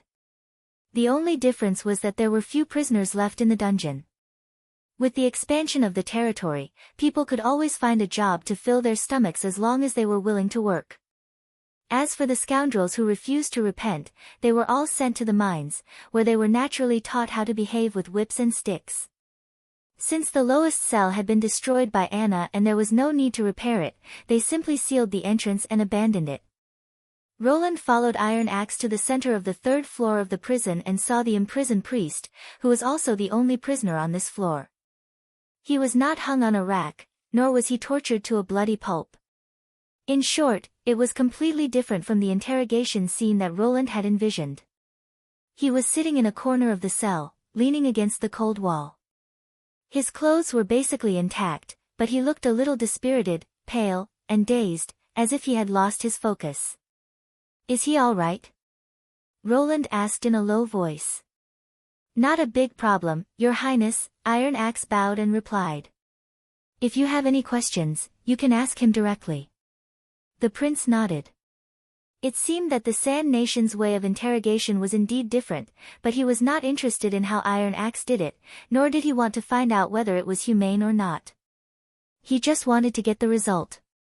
He cleared his throat, sat on the long wooden bench beside the cell, and asked through the iron bars, "What's your name?" "You're the fourth Prince of Greycastle." "Roland Wimbledon." The priest's eyes changed a little. Look what you've done. You've released the power of the devil." "His Highness is asking for your name," Iron Axe said coldly. "If you don't want to repeat last night's punishment, you'd better not talk nonsense." The priest's expression suddenly froze. He paused for a moment before lowering his head and saying, My name is Cainfas. I heard you're from the holy city of Hermes." Roland looked at him and asked, "Who is the witch who came with you? Is she also from the holy city? What position do you have in the church?" "She." Cainfas hesitated for a long time before replying, "Her name is Aurora, a pure witch of Lord Tayfun. She doesn't hold any position in the church." "Tayfun?" The prince thought for a while. He seemed to have seen this name somewhere before.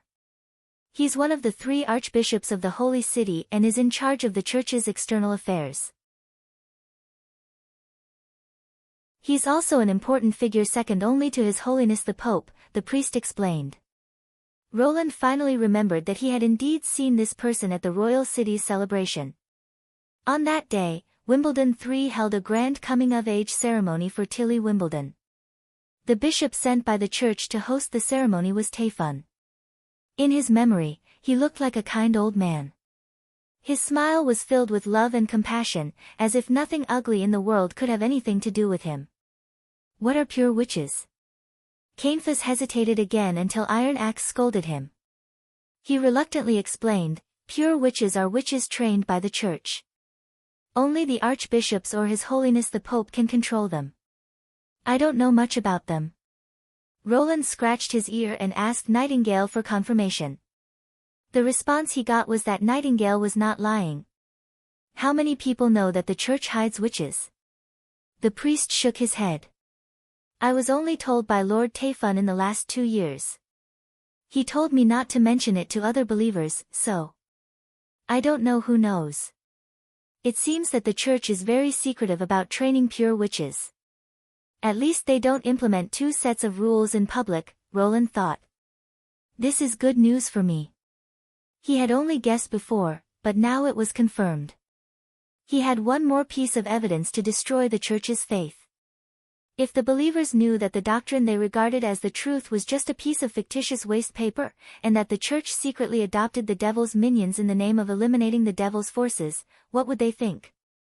"Why did you plot to frame the Lord of Fallen Dragon Ridge? Why did you want to take her to Hermes?" "I don't know. My task was to monitor Aurora's actions. Only she knew the specific purpose. I changed my mind later because Aurora found out that the Lord was a real witch, and the new pope asked us to send the captured witches to the holy city for purification." "Purification?" Roland snorted. "Do you believe it yourself? If the purified witches, no, the pure witches are innocent, why does the church hide their existence?" Because some believers aren't devout enough, so this is the only way." His voice became lower and lower, and finally he closed his mouth. The prince sneered. "Where do you plan to go after leaving Fallen Dragon Ridge?" "Redwater City." "What's next?" "Impassable Castle." "Anything else?" "Only these 3 cities." After revealing the information about the pure witches, the priest seemed to have given up and replied numbly, "Lord Tayfun didn't say when we'll return. Before the new order is issued, we'll stay in Impassable Castle." This answer matched the contents of the secret letter seized from the witches. "Why these 3 cities?" Cainfas shook his head. "It seems that this guy doesn't know much. For the church, he's probably just an insurance beside the pure witches." Roland touched his chin and thought, Fallen Dragon Ridge is in the southern region, Redwater City is in the center of the kingdom, and Impassable Castle is at the junction of the northern region and the western region. They are basically unrelated, and neither are they pass or hub cities. Even if the church wants to overthrow Grey Castle, it should be unlikely that they will attack them first. If there were any similarities between them, it would probably be that all three cities happened to fall on the border of the western region. An idea suddenly came to his mind. Is the mission of the emissaries actually aimed at me? The interrogation lasted until the evening. When Roland sorted out the information he had obtained and got up to leave, he noticed that the priest was leaning against the wall, motionless like a living corpse. He neither begged for mercy nor rebuked him, which surprised him. "Aren't you going to ask me what I'm going to do with you? You used torture to force me to say all this." "God will see it," Canefus said with his eyes closed. "In the end, it's God who will judge me, not you. As for what you'll do with me, it doesn't matter." "Your Highness, give him to me for one more night," Iron Axe said in a low voice. "I'll change his attitude." "No, that's all."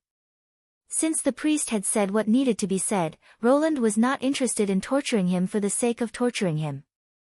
He'll be judged, not by God, but by the people.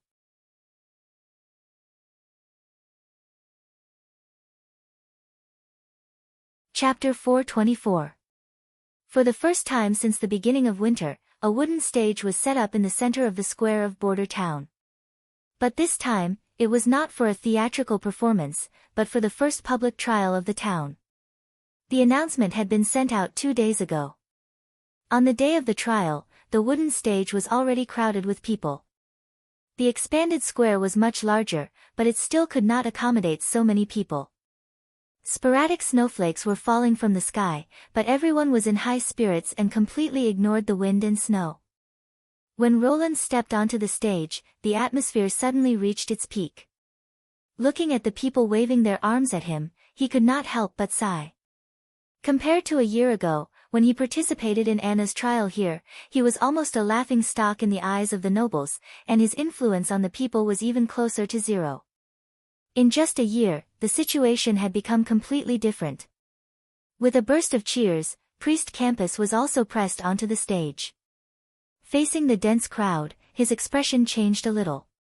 Probably this kind of situation was not uncommon in the eyes of the church's higher-ups. They had long been accustomed to the worship of believers, and their words and actions could influence the lives of the people. Roland thought, but this time, he was afraid that he would not be able to experience the glory of the past. Next to the wooden stage were the witches of the Union. Their eyes were filled with irrepressible excitement. For them, who were often slandered, hunted, and unfairly judged, this time, their roles were completely reversed. The witches were the victims, the accusers, and the perpetrators, while the target of the trial was changed to the church.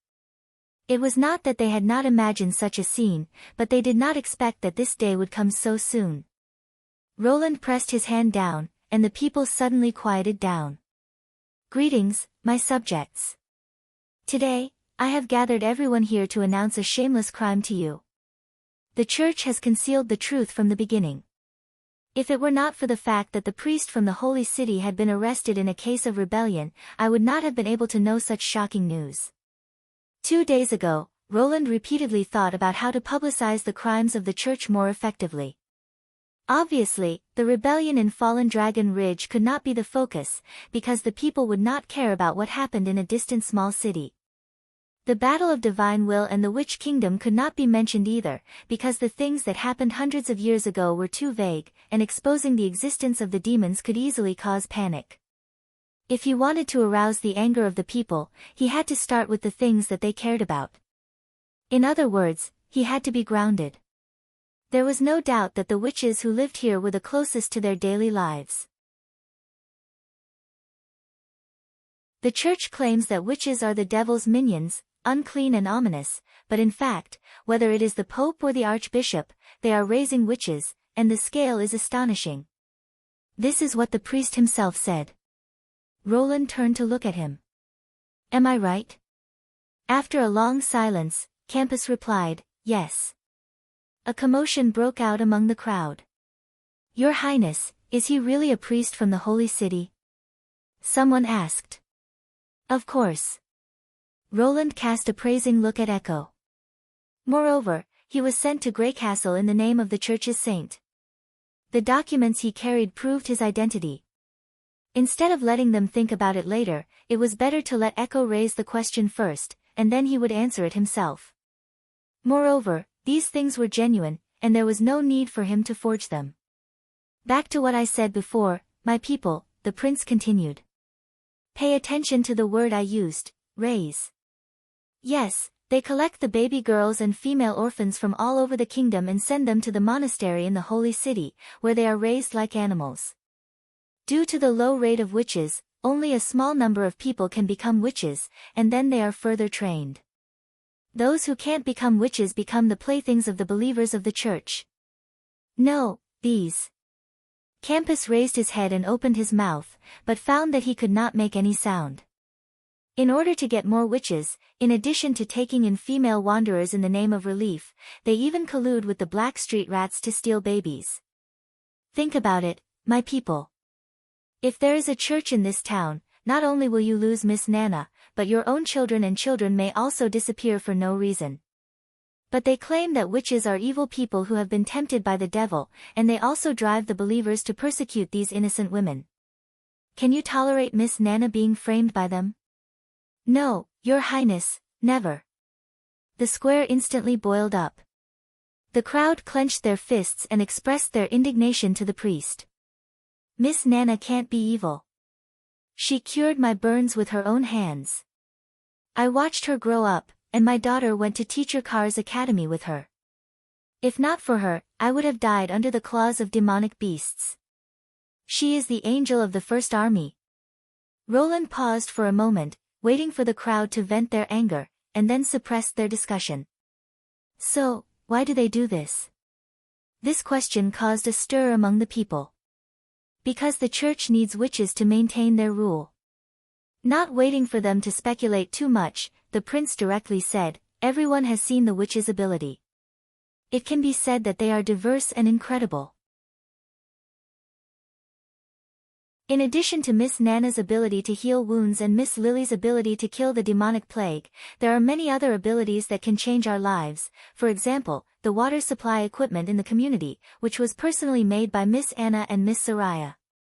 The guns used by the First Army, the steam engine used to pull the mine carts, these are all gifts brought by the witches. It can be said that without them, this town would not be able to have its current appearance. But everything has two sides.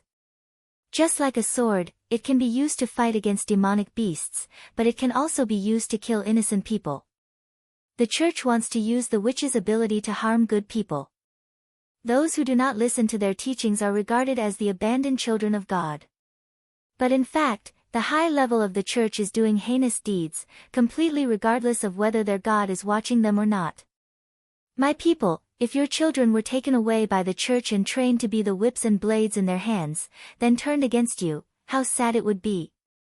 Roland turned around, walked in front of Canefas, unrolled a long scroll, and asked loudly, regarding the accusations recorded on this scroll, do you have anything else to say? These are all true. The priest's eyes widened, as if he could not believe that this answer actually came from his own mouth. I plead guilty. After hearing the confession, the crowd suddenly burst into an uproar. I give the power of judgment to you. Roland took advantage of the crowd's excitement and said loudly, in the face of such evil acts, your choice is execute him. Execute him. Execute him. Everyone's voice became uniform, and soon there was only one voice left in the square. In the winter snow fluttering over Border Town, the people made their choice.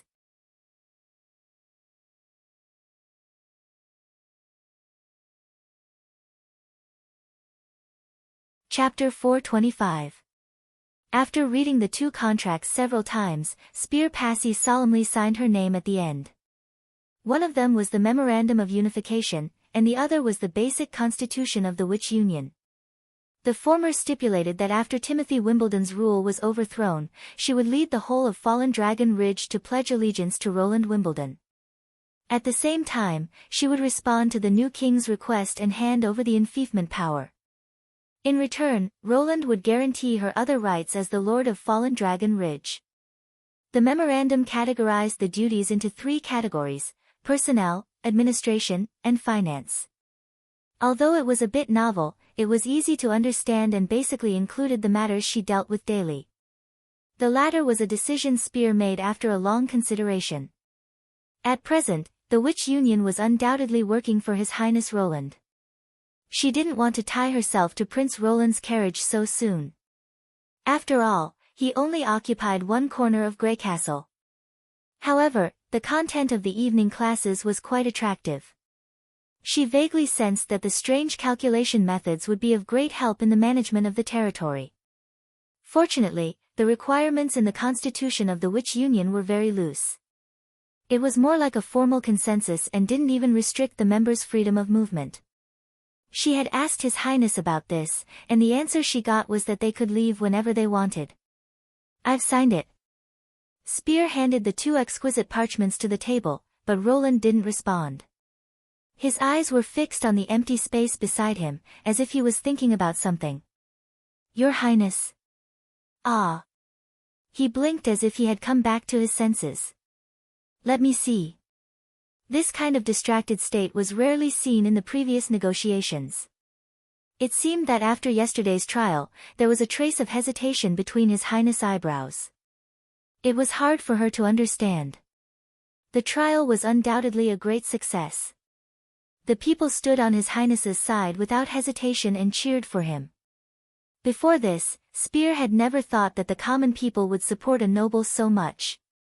She had thought that they were from 2 different worlds and that nobles didn't need the people's understanding and didn't care about their support. But yesterday, her way of thinking had changed. Looking at the people around the square waving their fists and making the same kind of earth-shattering sound, she suddenly realized that there might be a kind of power that she had never been aware of, and it might even be much stronger than the nobles themselves. Moreover, His Highness's decisive judgment was also one of the reasons why she was determined to sign these 2 contracts. Regardless of whether he wanted to protect the witches or not, at least he was able to punish the thief who had plotted against him so quickly.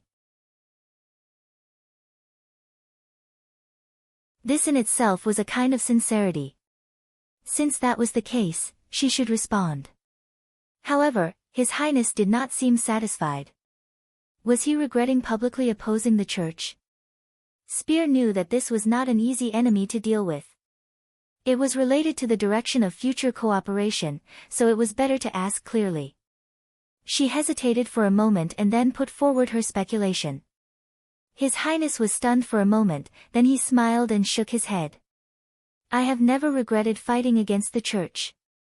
They are enemies that must be defeated, no matter what." "Then I'm just feeling a little emotional."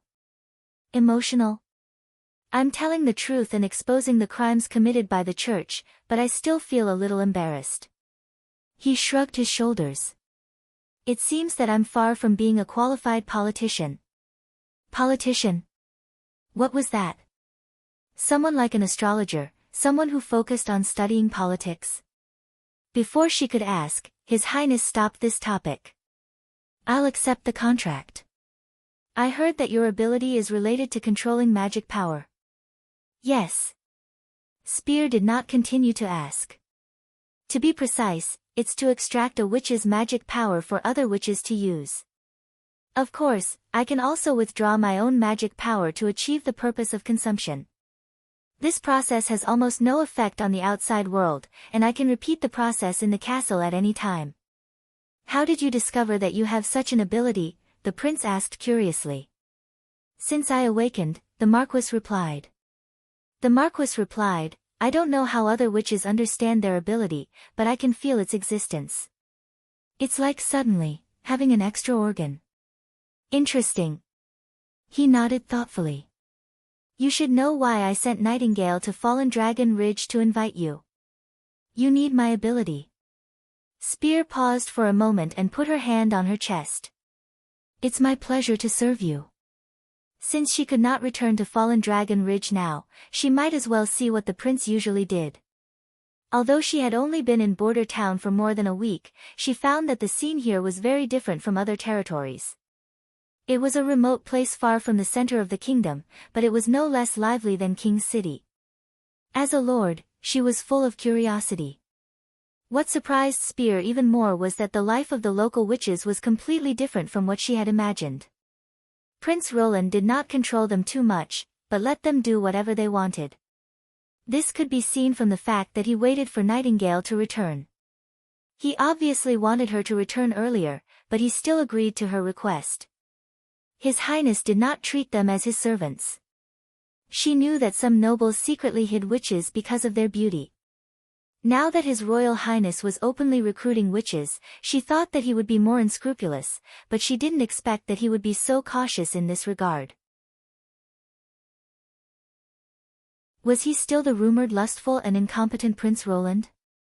While she did not know whether to laugh or cry, she could not help but trust him more. Now that she thought about it, what Nightingale had said in front of her was true. Following the prince out of the castle, Spear met the other two witches in a yard in the mountain behind the town. "This is Anna, and that's Mystery Moon," Roland introduced. Mystery Moon's magic power is on the low side in the Witch Union, but her ability consumption is very high. "I'm obviously at the middle level," Mystery Moon protested. Among the awakened witches, the prince added. The latter immediately became listless. "Do you want me to connect their magic power?" Spear looked at Anna. "She should be the girl with the strongest magic power in the Witch Union, right? I suggest you call more witches. The amount of magic power has a lot to do with their age. Even if there's a difference, there shouldn't be too much of a difference." "It's just a test," His Highness said, stroking his chin. "If this method works, I'll call them over." The Marquis nodded and summoned the magic channel. It was a sphere shining with light blue light, quietly floating in the air. Then, under her control, two thin lines stretched out from the sphere, like invisible tentacles, toward Anna and Mystery Moon. "It'll feel a little weird at first, but just relax," Spear explained.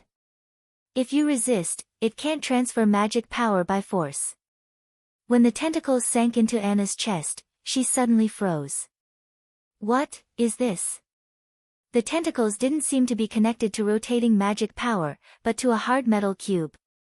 It was so huge that she felt like an ant standing at the bottom of the metal, looking up to see its top.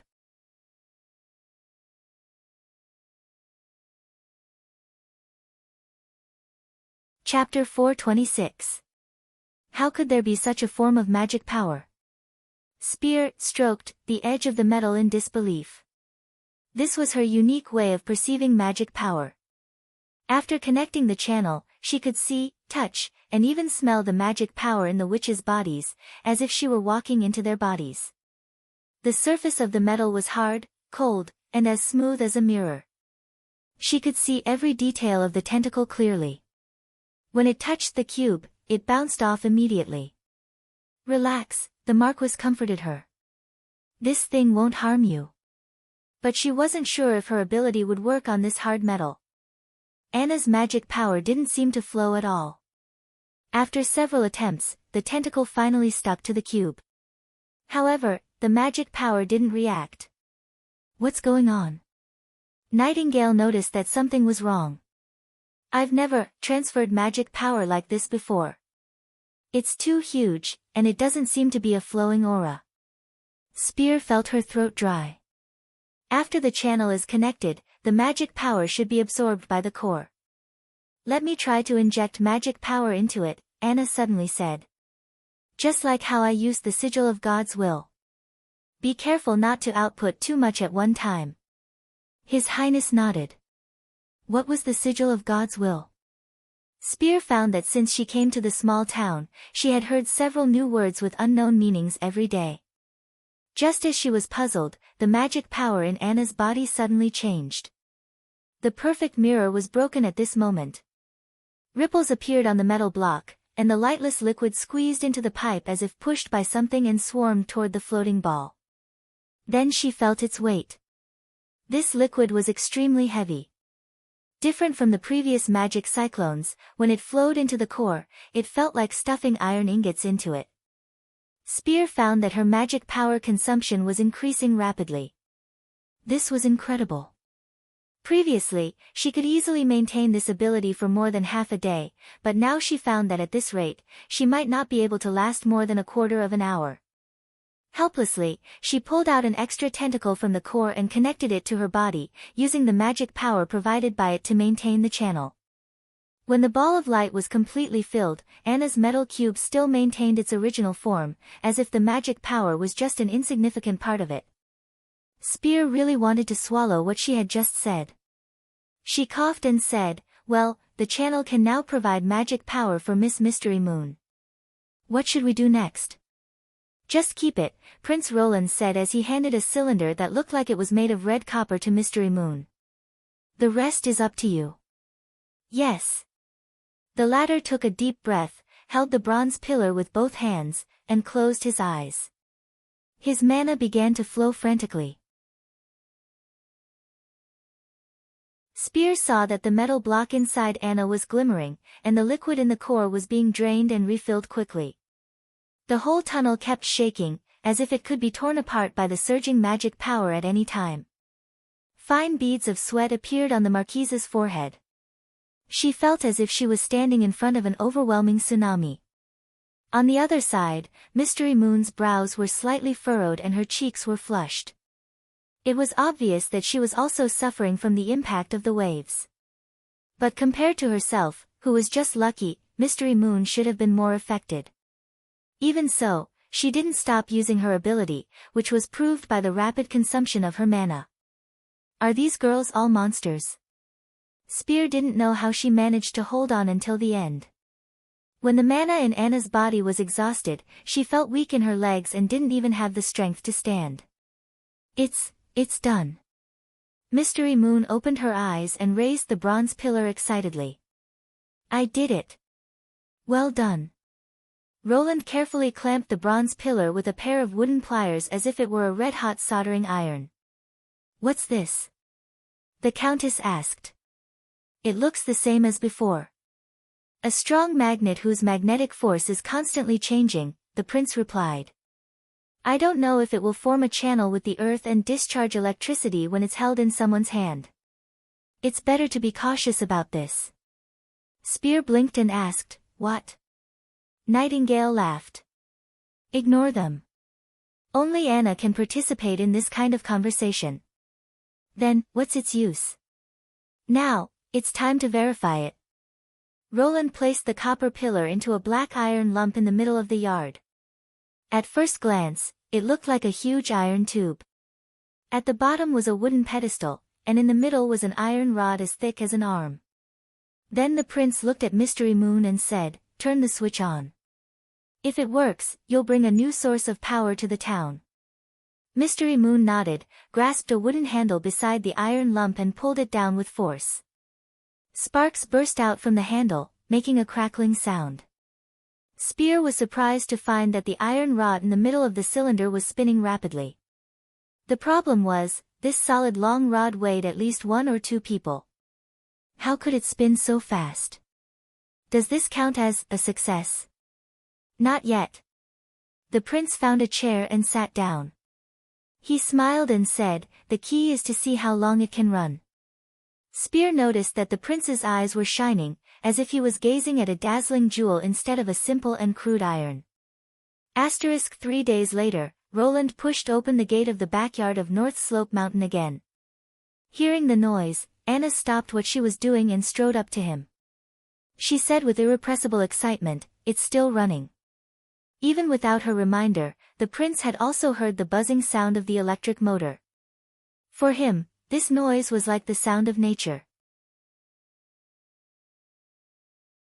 This meant that the variable magnetic core column enchanted by Mystery Moon was still running normally. As a new source of power, it had practical value. Roland walked to the middle of the yard and saw Mystery Moon sitting beside the electric motor with her hands on her head, looking at the black lump with boredom. Your Highness, you said my ability is full of potential. Are you referring to this thing? It looks no different from a steam engine. This is just the first step to changing the world, Roland said with a smile. You'll soon see the changes it brings to the town. Every advancement of human beings was closely related to the way they used energy. In a sense, it could even be used to measure the progress of a civilization. From steam to electricity, and then from electricity to nuclear energy, energy breakthroughs usually brought about huge improvements in industrial production. Mystery Moon's variable magnetic core column was such a new energy source. Similar to a large battery, it could convert magic power into electricity. Although its production scale limited its application and it was far from being able to bring about a revolution in energy, it was still an excellent source of power as a supplement to the steam engine and internal combustion engine. Moreover, as Anna's magic power continued to grow, or as a stronger source of magic power was found in the future, it would have great potential to be tapped. The name Variable Magnetic Core Column is too hard to pronounce. He smiled and said, "Let's call it Dawn Eye."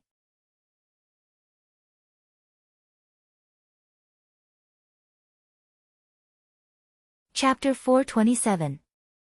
The electric motor finally stopped running on the afternoon of the 5th day. In other words, one Dawn Eye could provide power for the large electric motor for 5 days. If it was used intermittently, the working time could be extended even longer. After losing the magnetization effect, the copper pillar could be enchanted again. It was a low-consumption, pollution-free, and recyclable green energy source. Its shortcomings were also obvious. One enchantment would exhaust the magic power of Anna, Mystery Moon, and Spear. Even if the 3 of them produced one Dawn Eye a day, they could only keep 5 electric motors running at most, when the motors weren't turned off. Anna was still an irreplaceable figure in the town's fine processing and steel smelting. Although Roland had tried his best to hand over most of the manufacturing to the ordinary townspeople, the production of revolving guns and bullets would immediately dry up without the machine tools and material supply that Anna manufactured and maintained. Not to mention that the 152mm long song cannon, new light weapons, and his own ideas all needed Anna to realize, so he couldn't accept her spending all her magic power on charging the batteries. Roland leaned against the high-backed chair in his office and let out a long sigh. To overcome this shortcoming, there were undoubtedly 2 ways. One was to continue to increase the duration of Dawn Eye, which required a larger source of magic power or more people. Unfortunately, it was already very difficult for the Marquis to transport Anna's magic power through the magic channel. After the magic channel was fully charged, she was almost physically and mentally exhausted. Even if she wanted a few more witches to supply energy for Mystery Moon, it would be impossible. Only Spear could slowly adapt to this problem. After all, she probably wouldn't focus on studying how to improve her ability during her tenure as the Lord. The second way was to replace Anna with other witches. Compared to the busy Anna, Soroya, and Agatha, most witches wouldn't exhaust all their magic power every day. It was feasible to use the remaining magic power to make the magnetization core column. As long as the total amount didn't exceed Anna's, Spear should be able to persist. She had said before that the magic channel wasn't a one-to-one transmission, but could be used to connect multiple people at the same time. Roland wrote down this idea on a piece of paper. As for who had more magic power, who had less, how much was used and how much was left, he could ask the Witch Union to calculate it. Vendi, who was trusted by everyone, was undoubtedly the most suitable candidate. After solving this problem, the next step was to consider how to use this new energy source. Obviously, the factory could produce 4 or 5 steam engines a month, which could be used after adding some water to boil. Limited by the number of Dawn Eye, there was no point in building more terminal converters. Judging from the current level of magic power, he estimated that the town could only maintain 3 to 4 terminals at most. Whether it was used as a source of power, boiling water, or lighting up the lights, and if he wanted the system to run stably, he would probably have to specialize in one. After thinking for a long time, Roland finally drew a circle on the lamp. The source of power, namely the electric motor, had more advantages than the steam engine, such as stable speed, easy control, and convenient automation, but the latter was enough to meet the current demand for power. He had also imagined some high-end electric equipment, such as the electric scooters that could travel between Longsong Stronghold and the town, or the electric airship that could be controlled by ordinary people, but it was not cost-effective. After all, The operation of these machines was based on the fact that Anna or other witches had to stop working for a day. The same was true for boiling water, which could be solved by a boiler and firewood. Even if he had to hire a few more people to look after and maintain it, it would be more cost-effective than wasting magic power. He wasn't rich enough to squander electricity at will. Lighting had many meanings. Not only could a stable and clean light greatly improve the happiness of the residents, but it would also provide better conditions for them to study at night. Not everyone was willing to go home and continue reading in front of a dim candle after a busy day. Besides, capturing the legendary power of thunder for the people to use would be very beneficial to dispel superstition and improve the spirit of science. This was probably the most intuitive understanding of the use of electricity.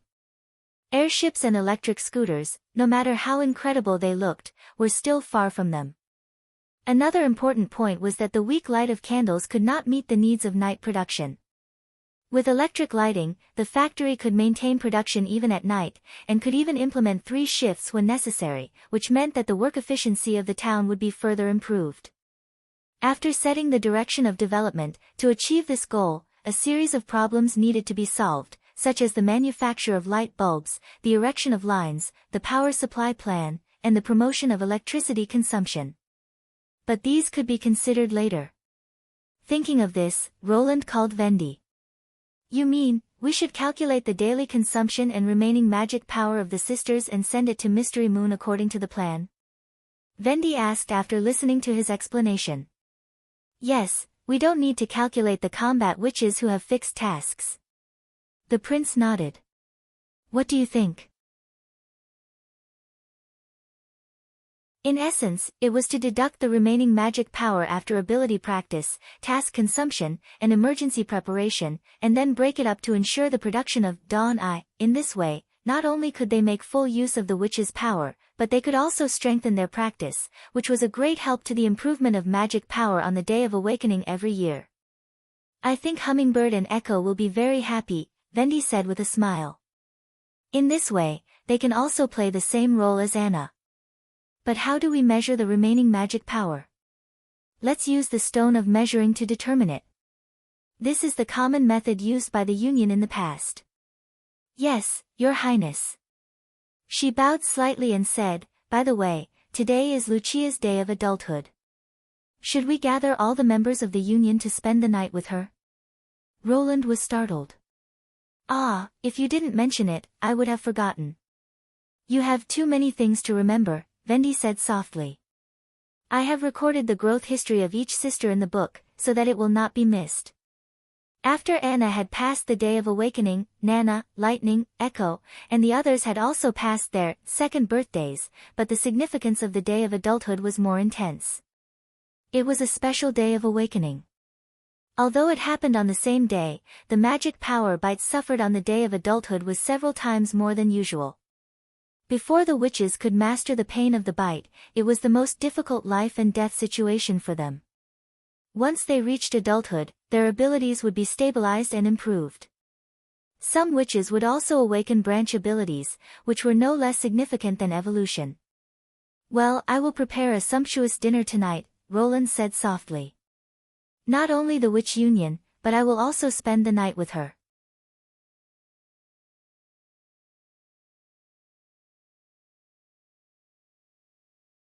Chapter 428.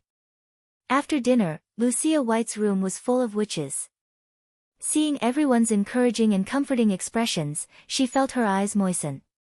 Holding back the urge to cry, she closed her eyes and took a deep breath. I can't cry, it's already shameful enough to cry in front of Nightingale, Lucia warned herself in her heart. My sister is here, so I have to set a good example. Before she took the ship to Border Town, she had only heard that there was a witch organization stationed here. In addition to wanting to cure her sister who was infected with the demonic plague, she only wanted to find a place to stay. She didn't expect to live a good life here. But she had never thought that the life here was not only comfortable and free, but also a group of people who treated her like family. Since her parents had been killed by pirates, she once again felt at home. Will my sister really be in danger? Belle asked, leaning against Lucia's chest, how painful is the magic bite? The pain is unbearable, it's like there are countless knives stirring inside your body, Nightingale said with a grin. There are very few witches who can endure it. Probably only 1 or 2 out of 10 can safely live through adulthood. The little girl's expression turned cold. Don't scare her, Vendi glared at Nightingale. That was during the time of the Witch Cooperation Association.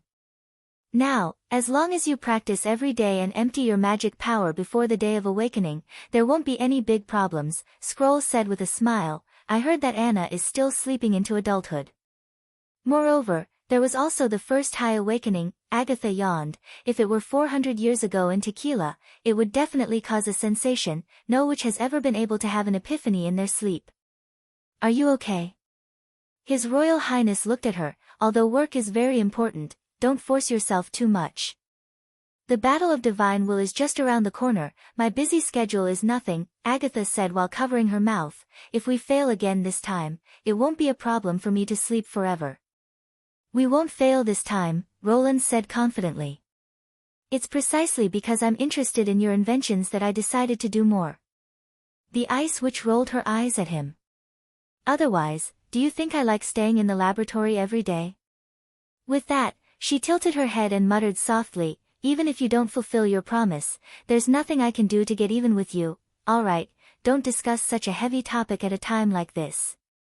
Vendi interrupted, by the way, didn't Miss Agatha say that witches can get a wish on the day of awakening? This time it's Lucia's turn. Is there anything you want to fulfill? Me? Lucia was startled when she saw that everyone was looking at her. Big sister, let's trade for ice cream buns.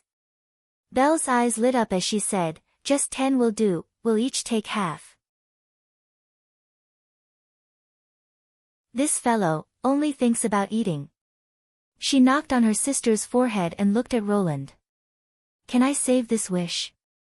If that's what you want. Roland could not help but laugh. But it won't become much if you save it. 1 is enough, Lucia said gratefully. She could live in this small town and had nothing else to ask for. She only hoped that Belle could also live a happy life. Her sister was not a witch and would leave her one day to form a new family with someone else. If anything happened at that time, this wish might be able to help her. At this moment, Lucia suddenly felt that her empty body began to tremble. Magic power was generated once again, as if it had suddenly appeared out of nowhere and continuously flowed into her body. It's starting, Nightingale reminded her. Although her sisters had told her not to worry, she still could not help but grip the quilt tightly. Perhaps it was because she was nervous, she felt that her hands and feet were a little cold. Relax. Vendi leaned over and held her hand. Magic power is part of our bodies. Should we talk about something to distract her? Lucia heard someone ask. It seemed to be Lily's voice. What should we talk about? It was Mystery Moon who answered. For example, the results of the second exam. Lily's voice seemed to come from far away. Generally speaking, if we talk about this, the other party will immediately want to stop the topic and divert her attention. For example, Mystery Moon's results. Don't say it. See, it's very effective. Lucia wanted to laugh out loud, but found that the expression on her face was very stiff. Her body became extremely hot, and at the same time, there was an indescribable feeling of contraction. More and more magic power seemed to be sucking in everything around it. Does everyone experience this feeling when they are adults? What is Lucia's result? Mystery Moon's words became intermittent. Average score of 86, the prince replied. What? Is it that high? Look, she didn't even stop us. Your trick failed. Accept your punishment. Go away. Wait, don't fight, Lucia doesn't seem right. Mystery Moon's and Lily's voices alternated, and finally, Nightingale's voice came out, but she found that the witch's words had become blurred. Lucia gritted her teeth and raised her head to look at her sisters, but was surprised to find that the scene in front of her had completely changed. Everyone's appearance became hazy and trivial, as if composed of countless squares, some of which were big, some of which were small, and each of which was different in color. She wanted to scream out in fear, but there was only a hissing sound in her throat. The feeling of contraction in her body became more and more intense, and it began to produce bursts of pain. Lucia could only hold her breath and endure it. The figures around her were already in chaos. Just as Nightingale said, the pain on the day of adulthood was far more intense than the previous awakening. The more she persisted, the more obvious the pain became, as if she would be cut into pieces at any time.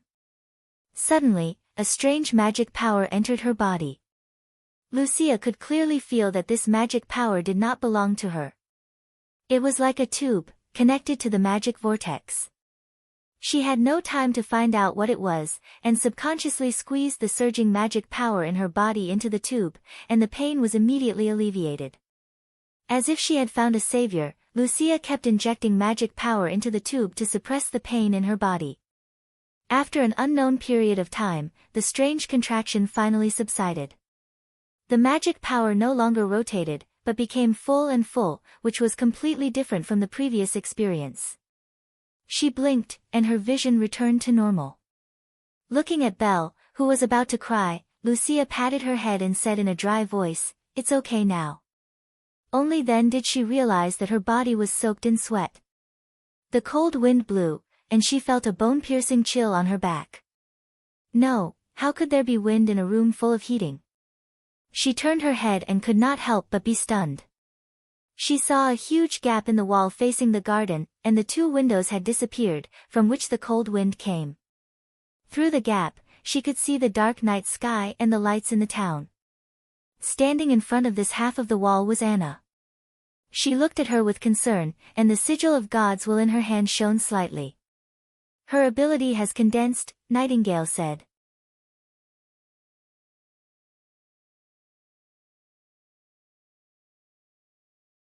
Chapter 429. When dawn broke, Roland yawned and walked into the office. He had thought it would be an easy day of adulthood, but he did not expect so many accidents. When Nightingale discovered that Lucia's expression was not right, the magic power in her body had already become restless, which was a sign of magic power devouring the body. For a witch who had practiced regularly and had emptied all of her magic power before adulthood, it was really inconceivable. Agatha came up with a solution. As a former member of the Union who had witnessed countless witches awakening, she quickly came up with a solution. The Ice Witch asked Spear Passy to summon a magic channel to draw out the backfiring magic power from Lucia's body. Anna, who had the largest capacity, was responsible for transferring the magic power, and then used the sigil of God's will to absorb the restless magic power. Surprisingly, the drawn-out magic power directly lit up 4 God's stones and activated the sigil of God's will. Anna didn't hesitate for a second and decisively released it towards the open area. At that moment, the sky above the town was illuminated by a golden sun. The dazzling light penetrated the castle walls and pierced the starless sky. Thick clouds appeared in the night sky, and thousands of tassels flowed above people's heads. It was a beautiful sight. Although it only lasted for a few seconds, it was a miracle. Lucia was safe and sound in the end, and she even evolved a new ability during adulthood, which was exactly the same as Anna a year ago. However, it was not without trouble. It happened at about 8 o'clock in the evening, and most people were still awake. Many people must have witnessed this strange scene. When Roland returned to his room, he had to think about how to explain this phenomenon to the people. "Your Highness, Director Berev wants to see you," the guard at the door knocked and said. "Let him in." The white-haired Berev quickly walked into the office and asked without saluting, "Your Highness, what happened last night? Why did the night suddenly turn into day?" As expected, he came for the light. Roland glanced at the dark circles on his face and knew that he did not sleep well either. If the castle did not prohibit outsiders from entering or leaving at night, he would have come to the door immediately. "Don't worry, sit down and talk." The prince pointed at the chair in front of the table. "Have a cup of black tea first." Slowly pouring a cup of hot tea for her, he briefly told her about Lucia's coming of age. "It was just an accident. You don't have to worry too much. So, this is caused by a witch? The city hall manager frowned. Don't think about the demons. Roland quickly guessed what the other party was thinking. No one was hurt except for the missing half of the wall of this dilapidated castle. But the townspeople will think in this direction, Barav said, shaking his head. Most of them accept Miss Nana's harmless healing ability, but not the terrible ability to destroy the castle and cause changes in the sky. So I thought of a solution. Roland took a sip of tea and said slowly, later, arrange for your men to spread the news. The golden light that appeared last night was because His Royal Highness had captured thunder in the sky. His purpose was naturally to bring light to his people. What? Barav was startled. I will soon set up power supply equipment in Border Town. Its nature is the same as thunder and lightning in the sky. The prince simply explained a few words. He knew that the other party would not understand if he explained too deeply. This set of equipment can make the town brightly lit at night, which coincides with the news. Is that so? The manager was surprised. You can really make thunder and lightning? It itself is everywhere. Roland shrugged. But you have to remember that this is just a rumor, so you must spread it as a rumor. Do you understand? In order to avoid affecting his future universal education, such remarks must not be too deeply rooted in the hearts of the people. As long as he could temporarily give the people an ambiguous explanation and direct the source of the discussion to himself, it would be fine. Not long after Barav left, the Minister of Construction, Kar van Bate, also came to the castle. Your Highness, in the evening. I know what you want to ask. Roland put his hand on his forehead and said, sit down first. He sighed in his heart. He was afraid that he would have to explain this matter for the whole day. Fortunately, Kar did not think as deeply as Barav. After listening to him, he just sighed and said, it turns out that Anna is already so powerful. At that time, it was indeed a very decisive decision. Roland agreed. If it had been a few seconds later, I'm afraid it wouldn't have been the wall that disappeared, but the whole bedroom. That hole in the wall. Just fill it with bricks and stones. You arrange the specific plan. It should be finished before dusk today. I will let Lightning and Hummingbird help you. The prince said. After repairing the wall, he should let Soroya paint a simulation coating, and the castle should be restored to its original appearance. Yes, Your Highness. Just as he expected, Chief Knight Carter Lannis, First Army Commander Iron Axe, and Alchemist Kyle Sichi took turns to ask about last night's accident. Everyone was concerned about different things. Carter was most concerned about whether he was injured or not. Iron Axe was most concerned about whether the light came from the demon's attack. And Kyle was most concerned about, which was more powerful, the sigil of God's will or the nitroglycerin. Roland didn't send them away until his mouth was dry from all the talking. He leaned against the back of the chair and was about to take a nap when there was another knock on the door. The last one to come was Tilly Wimbledon. Don't worry, what happened yesterday was... I already know, Tilly interrupted him. Before coming here, I asked Miss Anna and she told me what happened. Ah. I see. Roland cleared his throat and sat up straight. Is there anything else? I'm just a little concerned about why such an accident happened. Tilly said slowly, according to Lady Agatha, as long as a certain amount of training is guaranteed, it's very difficult to have the symptoms of body devouring. This is basically consistent with our experience. The witches on Sleeping Island have never had such a situation, so why did Lucia fall into the magic bite? She paused a little and shook her head with a smile.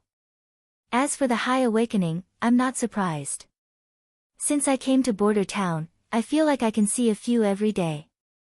A few every day is too exaggerated. Roland poured her a cup of tea and thought for a moment before saying, I have a preliminary guess about what happened to Lucia. He took a report card from the drawer and handed it to Tilly. This may be the reason.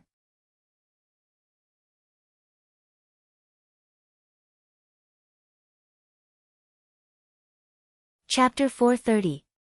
Results? Tilly took the list doubtfully and glanced at it. She has made great progress. Indeed. Roland nodded. Lucia White comes from a merchant family in Valencia. She has a certain foundation in writing and arithmetic. Plus, she has a good understanding of natural theory classes. That's why she has such good grades. I don't doubt what you said about a deeper understanding of the world promoting ability evolution. Tilly twitched her mouth. But what does this have to do with Magic Bite? According to my observations of Lily, Leaf, and Mystery Moon, the evolution of their abilities will also increase the upper limit of their body's magic power capacity. I think this effect has a lot to do with the level of understanding of the world. Roland explained his conjecture in detail based on what Agatha had said about the difference between the ancient High Awakening and the evolution of the abilities of the witches in the small town. They are essentially the same thing, but the effect of a partial or isolated epiphany is far less effective than a comprehensive and holistic understanding of the world. Mystery Moon is an excellent example. Although she's a member of the Witch Union, she completed her evolution through epiphany, so her magic power level is far less than that of Anna and Soraya. Tilly pondered for a while and soon understood what Roland meant. You mean that Miss Lucia's magic power has always been at a low level, and her body has always adapted to this level of magic power, whether it's during normal times or on the day of awakening. And this time, when she reached adulthood, she happened to trigger an evolution at the same time, which caused the magic power in her body to suddenly increase several times, making it far beyond the level that her body can accept? Roughly, but I tend to think these two are different. Roland counted with his fingers. For magic power, the key points of improvement are the day of awakening, the day of adulthood, and the evolution. The effects seem to be the same, but I think the first two are forced to increase, while the last one is an active improvement. Why do you say so? Because the ability evolution will not cause the symptoms of Magic Bite, the prince said slowly. If there is no difference between the two, the rapid increase of magic power during Anna's evolution will only kill her. I assume that there is a warning line for the magic capacity of a witch's body. If this limit is exceeded, the body will feel the pain of the magic bite. Daily training can gradually increase the upper limit, which is also the purpose of emptying magic power before awakening. Cordon. Interesting theory. Tilly said thoughtfully. Do you think that Miss Lucia's magic power increased too much during her evolution, which led to the lack of space reserved for the forced influx of magic power into her body on the day of awakening?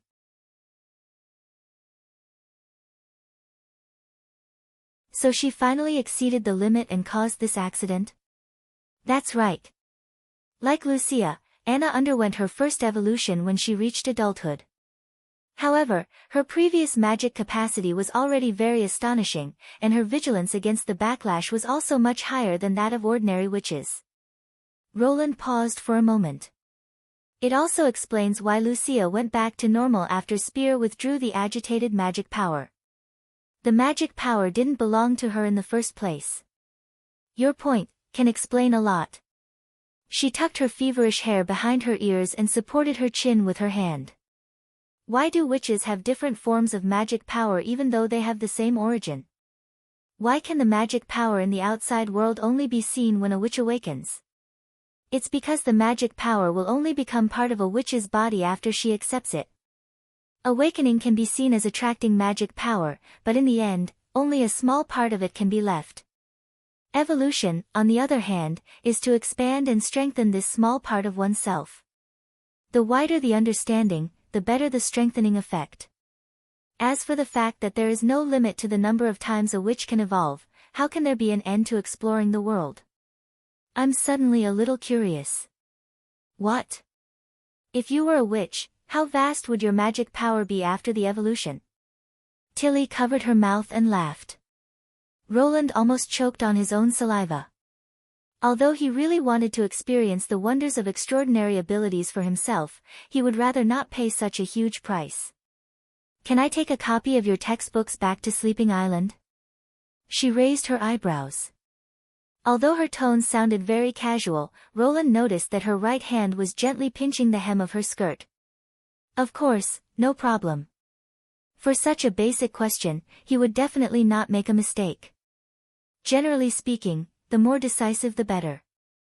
If we can help the witches of Sleeping Island evolve, it will also be good news for Border Town. Not to mention, you're my sister. Then he felt Nightingale pinch his left shoulder hard. Tilly did not respond to the second half of the sentence. Instead, she nodded slightly and said, "Thank you. I'll leave now." Okay. It seemed that he had been too exaggerated. Before getting a credible explanation, she might not be interested in this kind of flattery. But to Roland's surprise, Tilly stopped at the door and turned around to whisper, "Sometimes, I wish you weren't my brother." After Tilly left, Roland was still sitting at his desk. Her last words were all over his mind. "I don't wish you were my brother." What does that mean? Hey, are you stupid? Nightingale appeared and waved her finger in front of him. What do you think she was trying to say? How should I know? Nightingale shrugged. She probably thinks you're more suitable as an ally than a relative. Roland naturally would not speculate in the wrong direction. After getting along with her for half a winter, he already knew the temperament of this royal woman very well. Does she want to say that she doesn't want Prince Roland to come back? Or is it simply because of my relationship? Anyway, you're not her brother. Why do you care so much? Nightingale turned over and sat on the table. She lifted her long legs, took out a piece of dried fish and stuffed it into her mouth. And when you said that, I could see that you were lying without using my ability. Is that so? Roland touched his nose. So the answer should be the latter. In addition, since Tilly isn't your sister, is it okay to give her the principles of nature? That's called the theoretical basis of natural science. The prince sighed. Do you think she can't make a copy during the winter months? I'm willing to bet that she's already memorized the contents. Even so, she's still making this formal request to me. This is enough to show her attitude. At least from the perspective of political friendship, Tilly's sincerity was impeccable. He paused for a moment and then said, "And Sleeping Island is mainly made up of witches. Even if all of them evolve, they still rely on the witch's power. But I'm different. This knowledge can not only help witches but also the people. I rely on the power of all people."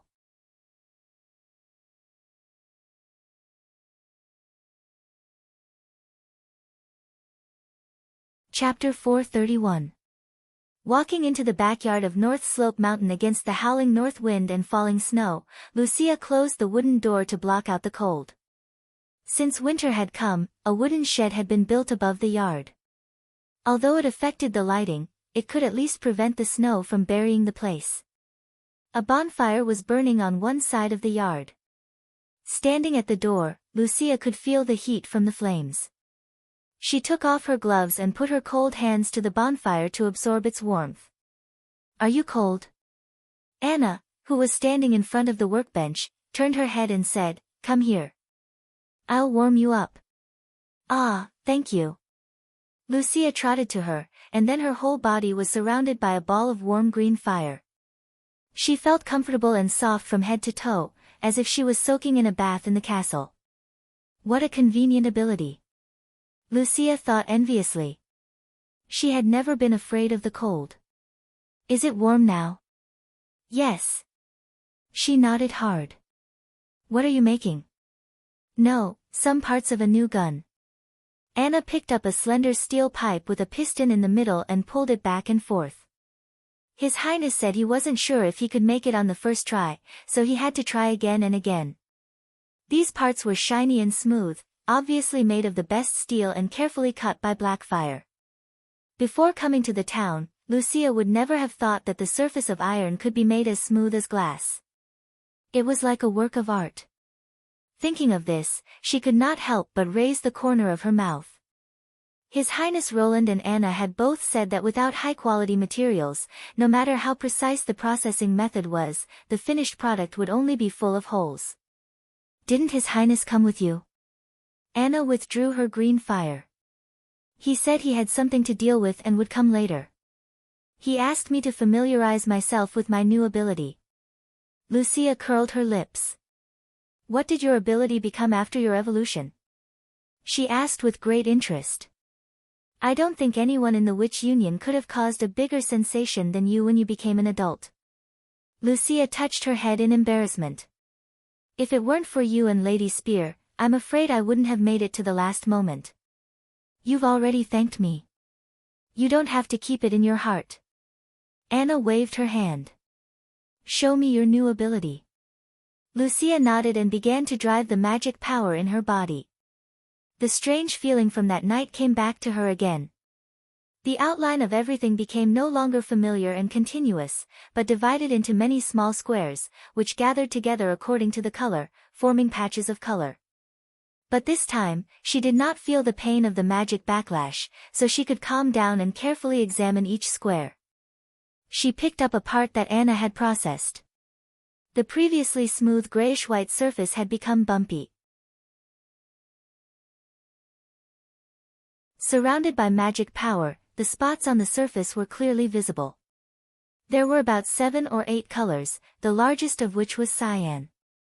There was no pattern to their arrangement at all, as if a painter had accidentally spilled a pile of paint on the ground. The only difference was that they had clear boundaries and did not encroach on each other. These weren't the tiny particles His Highness had mentioned. Lucia realized that if they were really the foundation of all things, then these cubes and spots were too big. Above the particles, there was a larger classification, which was called the elements. Particles combined into larger balls according to different rules. These balls had different structures, so they reacted with completely different properties. Back in Valencia, she was still confused about her ability and did not understand its specific functions. But now, she could clearly understand the concept of elements. According to His Highness' description and classification, what she had observed should be these things. After telling Anna what she had seen and what she thought for a while and said, "This may be a branch of ability." Branch ability? That's a rare talent. Anna laughed. Only a small number of adult witches in the Witch Union have it. According to Ms. Agatha, it seems that it only appears on the day of adulthood. Once you miss it, you won't be able to get it again. I think it's closely related to a witch's main ability, or it can be said to supplement and strengthen the main ability. For example, Soroya's magic pen, without it, she would need to mix the paint first before she could paint. The same is true for Teacher Scroll's Book of Magic. She once told me that before she became a minor, although she could quickly memorize most of the books she read, she couldn't share the contents of the books with others because she had no money to buy a pen and paper. She paused for a moment before continuing, and your main ability is decomposition and restoration, so I'm guessing that these blocks of color may be guiding you to precisely separate a certain type of element. Perhaps you can give it a try and see if you can separate a certain color block. Lucia nodded and once again used her ability on a piece of pig iron ingot next to the work table. Different from the previous decomposition, this time she carefully let her magic power bundle into thin threads to pull those cyan cubes. This process was much more difficult than she had imagined. She had never manipulated her magic power so meticulously, but Lucia was also very happy. Compared to before she became an adult, she could now feel the existence of magic power more clearly, as if it had become her fingers or even an extension of her consciousness. As more and more fine threads stuck to the color cubes, the cubes finally loosened and were pulled out of the iron ingot. The remaining color cubes suddenly changed. The original clear border trembled, and then the whole iron ingot collapsed and curled into a yellowish-green crystal the size of half a fingernail, with a square iron cube next to it. Lucia withdrew her ability and wiped the fine sweat on her forehead. She noticed that the color of the two cubes was different under the magic vision and normal vision. The previous cyan color cubes had become silver-white, which was the common luster of pure iron. The latter was still colorful, but if she didn't use her ability, it looked like a clean gem. What's this? She gently pinched the small crystal. Compared to the iron ingot, its size was insignificant, but it looked much more beautiful. This may be a compound of other elements in pig iron. Anna's eyes sparkled. I'm not sure, but I can do a small experiment to verify it. If it's true, do you know what it means? You can separate a part of an element from a complete object, and the remaining elements won't turn into a pool of sand, but recombine according to the conditions of the lost element. Any useless inferior material can be reborn in your hands.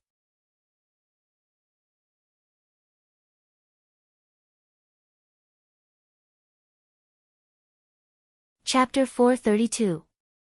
After Lucia came of age, Border Town also entered the last month of winter. But for the months of demons, the end of winter did not mean the end. The heavy snow often lasted until the next spring. As for when it would subside, it was completely up to God.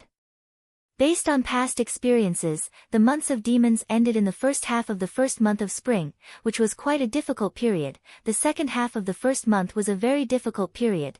If the months of demons continued to the second month, it would be very difficult to even survive. But this was only the situation that Border Town residents had encountered.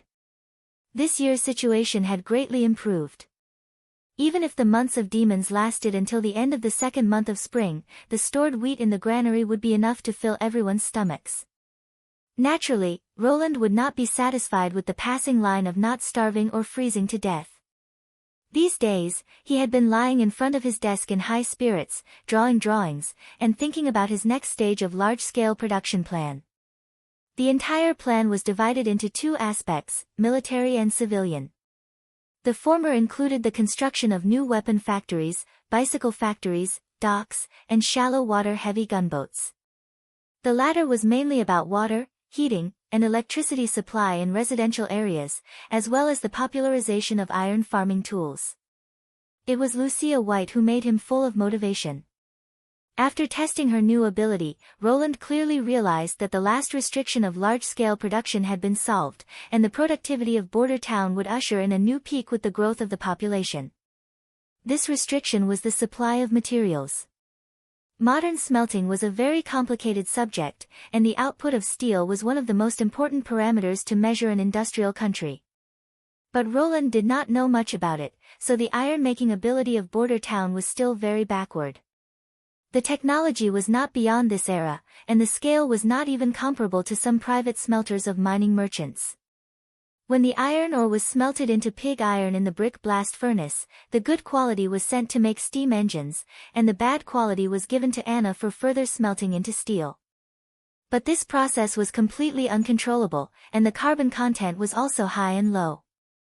Sometimes the usable materials could only fill 2 or 3 carriages after a whole day of work, which greatly limited the production capacity of the steam engine factory. And although Anna's special furnace could transform inferior pig iron into quality controllable steel, the output was only enough for the military factory. In autumn, it could basically meet the town's needs, but when winter came, the army went through 2 expansions, and in addition to the development of new firearms and cannons, this amount of steel was a little insufficient.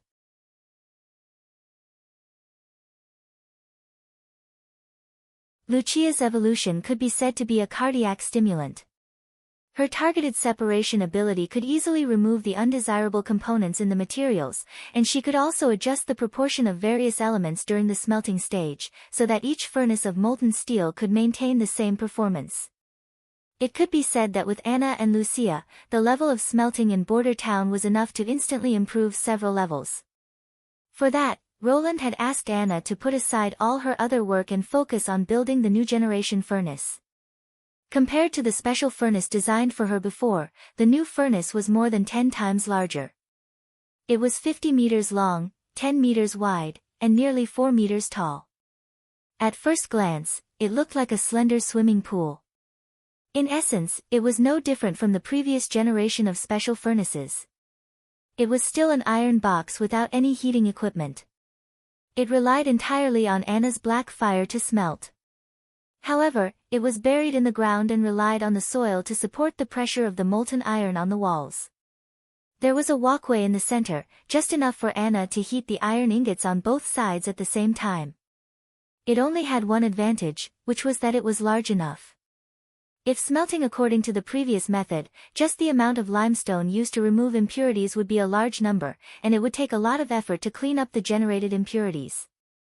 Adding materials and stirring would also be a big trouble, so it couldn't be made too large. But now, these concerns were completely gone. As long as the pig iron was melted, and then Lucia would remove the phosphorus, sulfur, and other harmful components, it would be enough. Roland planned to build a new batch of furnaces together with the old blast furnace and the old shaft furnace. They were only responsible for the initial smelting and didn't care about the quality of the finished product, as long as the ore could be melted and turned into square iron ingots. Then these iron ingots would all be put into the new furnace for secondary refining. The molten steel would flow through the gate into the lower terrain template, directly forming materials that could be processed. After that, the steam engine plant would also be converted to steel production, which would inevitably bring a stronger source of power to the town. Roland called the new furnace Star of Steel. Once Anna's manufacturing was completed and the Star of Steel was officially put into production, the town's steel production would increase by more than 10 times. It could be said that the new large-scale production plan was built on this foundation. In addition, the development of new light weapons had also come to a conclusion. Roland found that his original idea was not appropriate. He referred to the principle of the gas-conductive automatic rifle in the future and designed a few prototype weapons himself. Simply put, automatic weapons used a part of the high-pressure gas when the bullet was fired to complete the unpacking and loading action, thus achieving the process of reloading. This work lasted about half a month. It wasn't very difficult, but he needed to repeatedly test whether each part could work properly. He didn't need to memorize the specific structure of a certain rifle. As long as he knew how it worked, he could always put together a usable weapon after a few tries. This was the problem. The assembled prototype weapon was not only big and black, but there were nearly 100 parts, each of which was personally made by Anna. Especially the springs, firing pins, gas-conductive pistons, and other small things, it was difficult to mass-produce with the current level of machine tools. If he wanted to replace all the revolving rifles in the hands of the soldiers with automatic weapons, not only would it be a great burden on Anna, but it would also be a waste of the gun processing equipment that had already been put into production. In addition, if all the soldiers were to be equipped with automatic weapons, the ammunition consumption would undoubtedly be astronomical. At first, Roland didn't pay too much attention to this, thinking that it could be solved by increasing the number of people in production. However, he soon discovered that once the new weapons were produced on a large scale, they could easily swallow all the output of the acid factory. As for the small problems that often occurred during the test firing, such as jams and firing failures, they were not important. After repeatedly weighing the pros and cons, he finally gave up the idea of a large-scale replacement of automatic weapons. However, increasing the firepower output of the army was an urgent need, so he set his eyes on another type of continuous firing weapon. That was the heavy machine gun. If 20 to 50 people were assigned a heavy machine gun, the number of weapons would be greatly reduced, and the two most troublesome problems would be easily solved. It could also be automatically loaded using gas-conductive methods, and its structure was similar to the prototype weapon. After some modifications, it could be put into principal testing. In addition, it could be made a bit larger, and the parts didn't need to be designed to be as tight as spider webs, which was equivalent to reducing the difficulty for him.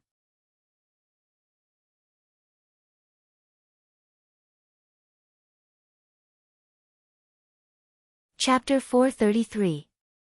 In addition to improving the firepower of the heavy machine gun, Roland also planned to develop a bolt rifle as a supplement for mid-range and long-range accurate shooting. He did not need to produce too many, just about 100. The caliber was the same as that of the heavy machine gun, and with a scope, it was a simple sniper rifle. In this way, the production of revolving guns and black powder bullets could also be maintained without too much wastage.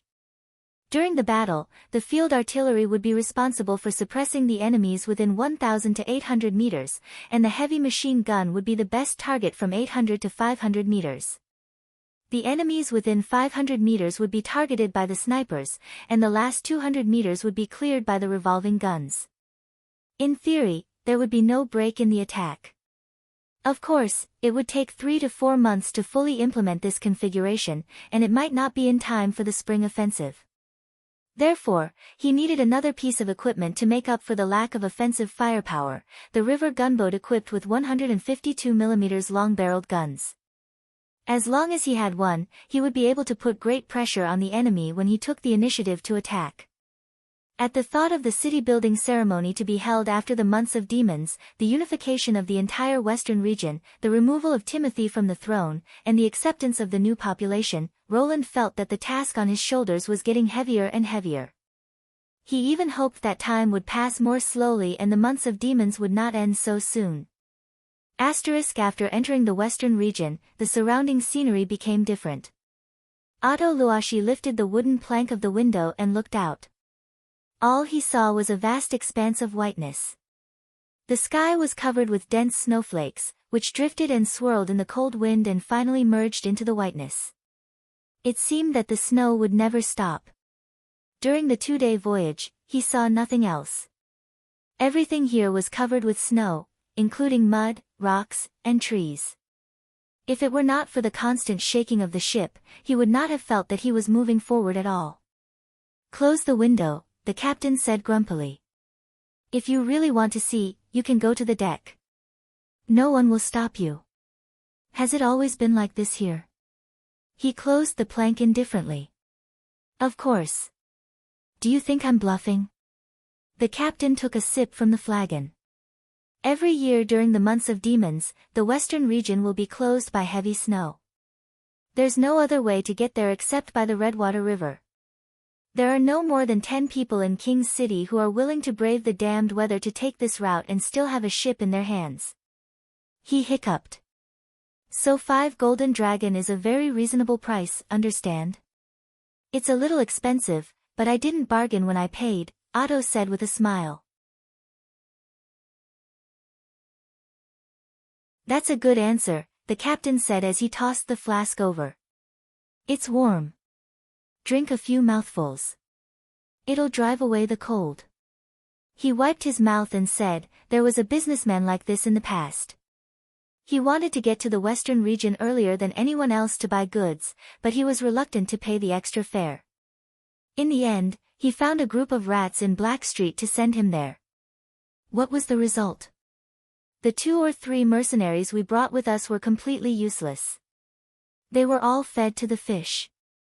That's really unfortunate." Otto did not pull out the cork and pour the wine into his mouth. Instead, he took off his gloves and held it in his hands. He was not used to sharing the same vessel with others. You get what you pay for. It's the same everywhere. There are always people who think they can take advantage of others. He didn't think that if the rats could steadily deliver goods at such a low price, wouldn't our shipping company be disbanded? The captain curled his lips. "By the way, what business do you want to do in the western region? Don't blame me for not reminding you. This damn place used to produce some jewelry and furs, but now you can't buy anything." "Oh." Otto pretended to be curious. "As far as I know, don't they make a living from this? Are the people in the western region all robbers now?" "That's all old news." The captain put his pipe near the charcoal brazier and took a deep breath. "Since Prince Roland took over Border Town, the western region has become strange. You know, both furs and jewelry are produced in that town. No one knows what he's doing in his territory. The whole business is almost only in and out. Longsong Stronghold still sells jewelry, but the nobles have their own fixed channels. You can't get involved." "Only in and out?" he asked in surprise. "Yes. Although you can't buy local products, the merchants who sell their goods are still doing well. Whether it's food, clothes, cloth, or sundries, they can basically sell everything. I don't know where Prince Roland got so many golden dragon." The captain blew out a ring of smoke. "So you're probably going to return empty-handed." Otto pretended to be worried about his personal gains and losses, and didn't answer. In fact, he didn't care whether he would return empty-handed or not. The real purpose of this trip was to meet with the Lord of Border Town. Because of Roland Wimbledon's identity as a rebel king, he could not go as an emissary with great fanfare. He had to disguise himself as a merchant and go to the border. Before he set off, he had carefully inquired about the destination. As its name suggested, it was an insignificant border town in a neighboring country. It was originally built to monitor the invasion of demonic beasts and later changed into a permanent residence. It was reasonable to say that when a prince was en theft to such a place, he was extremely disliked by the king and left to fend for himself. Judging from Prince Roland's reputation, it was very consistent. But the problem was that he not only gained a firm foothold in the western region, but also posed a great threat to the new king. This was what Otto found most difficult to understand. If Prince Roland really had such ability, how could he have left such an unbearable comment and been kicked to a remote place by the king? According to the intelligence, the rise of Roland Wimbledon was incredible. A year ago, he was en theft to Border Town. In fact, it was more like a kind of exile. He did not have any ministers accompanying him, nor did he have his own guards. Even the knights by his side were sent by the king. With such a thin team, it was difficult to subdue the local nobles, let alone implement his own policies. This enfeoffment was also discussed as a joke by most people. However, only 6 months later, Prince Roland defeated the invasion of the Duke Ryan, sent troops to capture Longsong stronghold, and became the real ruler of the western region. There were various rumors about this battle. Some people said that the Duke died in an internal rebellion, while others said that he died because his horse lost its footing, which led to the loss of the Knight Regiment to a group of miners. After that, Roland firmly sat on the position of guardian of the western region.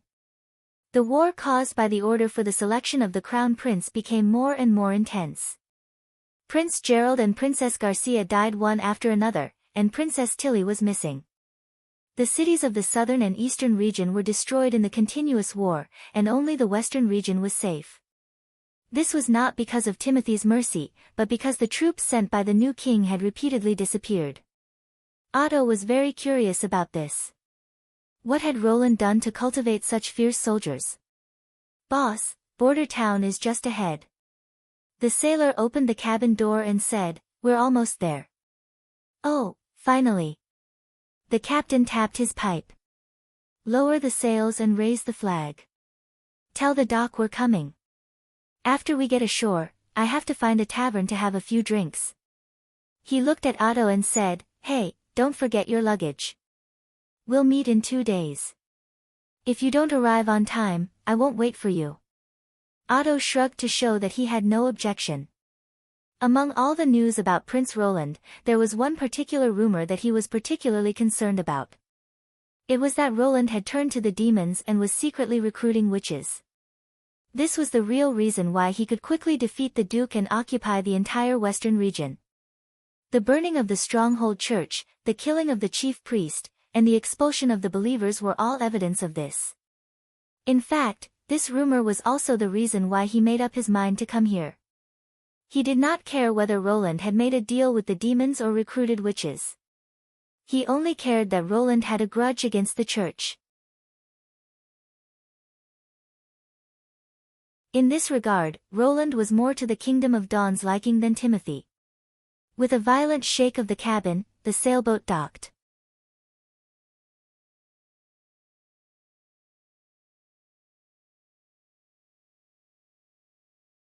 Chapter 434. Since it was a quiet trip, no one would come to greet him. Therefore, Otto did not intend to go straight to the castle at the beginning. No words could compare to seeing with his own eyes. He planned to spend a day or two to observe the prince's territory, and then find the local rats to get some information. When he walked out of the cabin and stepped on the trestle, he was shocked by the scene in front of him. Is this a dock in Border City? Within a few hundred steps along the riverbank, there was a dock area made of reddish-brown bricks.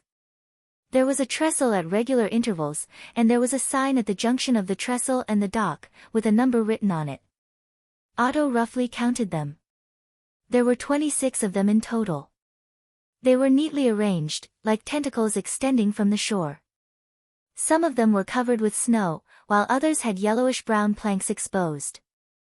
This showed that even in the months of demons, there were still people guarding the town's pier. In contrast, the length and number of trestles of the canal in King's City of Grey Castle were less than half of this. But what surprised him even more was the ships docked at the dock.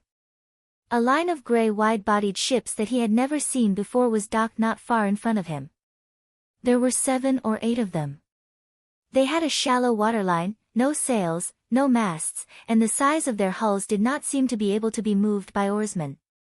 The most unique feature of these strange ships was that there was a huge wooden wheel on each side and a thick iron pipe sticking out of the center.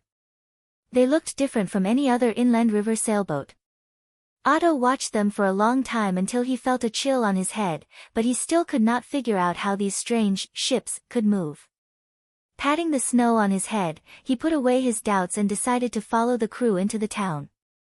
This smooth wind from King's City would obviously not only transport him. Otto saw the crew moving bags of goods off the sailboat and piling them up on the side of the dock. Several guards in black uniforms were recording something with pen and paper. From time to time, they would pick out 2 bags and check them. It seemed that they were inspecting the goods. Who are they? Mercenaries hired by the buyer? Otto walked to the captain. Ha, mercenaries. The captain grinned. These people are the patrols of Border Town. He could not help but be surprised. Patrols? Wouldn't that be equivalent to running into a gang of robbers? The first time he left the inner city of the King's City, he was blackmailed of 2 silver royals by the patrolmen, and the situation was almost the same everywhere. They were the opposite of underground rats, but the work they did was not much different from the rats. The only difference was that they charged more, and often took the money but did not do the work. But to Otto's surprise, the captain just smoked his pipe leisurely and didn't stop them from inspecting, nor did he take out a few silver royals to ask them to leave. I had the same thought as you when I first came here. The captain seemed to have read his mind.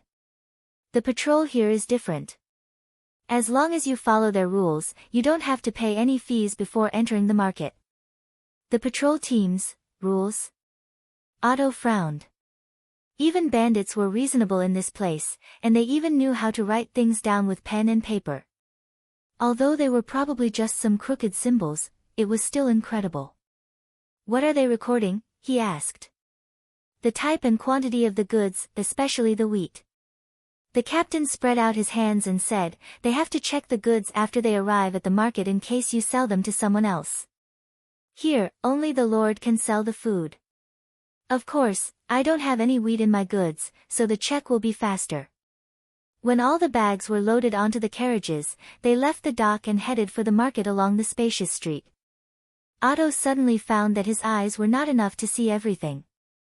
Was this really the most remote territory of the Grey Castle Kingdom?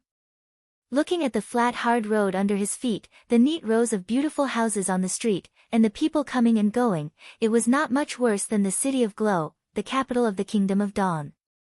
As a noble, it was not that he had never seen beautiful and magnificent buildings. Whether it was the Dawn Spire or the Sun Reflection Hall, these 2-story or 3-story buildings were not comparable to them. However, there was only one Dawn Spire, and it was surrounded by dilapidated houses, muddy paths, and dirty water everywhere. But here, he could not find a single slightly old house, as if all these residences had appeared at the same time. You look surprised, the captain laughed and said, don't mind it, everyone who comes here will show the same expression. I have to say, Border Town is a magical place. Do you see the 3-story building over there? It wasn't here the last time I came. I heard that this place used to be a base built for mining. That's what I heard, but who knows the truth?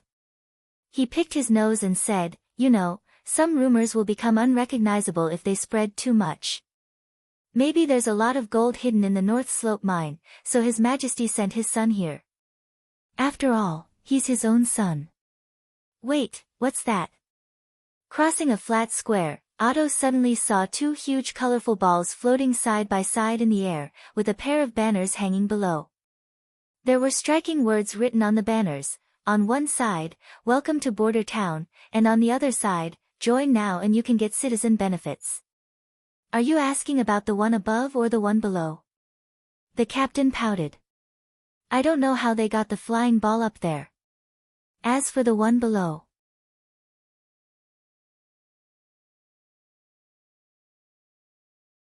you can go to the east side of the square to learn about the situation. The Lord's notices are often posted there, and this banner is to attract travelers, merchants, and refugees from all over the country. They even want refugees. Otto was surprised. What citizen benefits? You can work here, get subsidized food for the first 2 months, and get a shelter from the wind and rain. Sounds good, right? The captain explained disapprovingly, it's not that easy to get approved. Several of my crew members have tried, but none of them qualified. The Lord wants them not to be disloyal, not to believe in the church, and not to have a criminal record. Stealing is also a crime. God, which sailor hasn't stolen something? Also, in my opinion, even though this place looks prosperous, there are still many shortcomings. Such as, there are too few places to have fun. There are no casinos, no brothels, and not even a prostitute on the street, he spat. If you live in such a place for too long, won't you suffocate to death? The market was to the north of the square. While the captain and his crew went to deliver the goods, Otto decided to take a walk here alone. According to the captain's introduction, there were many rare goods in the convenience bazaar and the boutique market on the other side. In fact, from eggs to dried fish, to clothes to farming tools, a dazzling array of goods filled the shelves. As long as he stayed in front of the stalls for a while, someone would come up to talk about it. Regardless of the outcome of the talk with Prince Roland, he had been deeply attracted by this town. Just then, there was a commotion in the crowd. He turned his head and found 2 women walking toward him. One of them had a long black ponytail and was also dressed in a black robe. She had beautiful facial features, but her cold expression made people feel unapproachable. The other was completely different. Her expression was soft, and her every move showed elegance and calmness, which reminded people of a warm spring breeze. Her swaying blonde hair was like the light of dawn. When he saw the blonde woman, Otto felt his blood boil. His hands trembled slightly, and he repeatedly rubbed his eyes to make sure he was not mistaken. You're tuning in to the Blissful Bookshelf YouTube channel. We're so grateful for your support, and don't forget to subscribe to join us on this incredible journey through captivating stories. Your generosity through donations truly makes a world of difference, as it's the primary source of revenue that allows me to expand and enhance this channel for you. Thank you from the bottom of my heart for being a part of this adventure.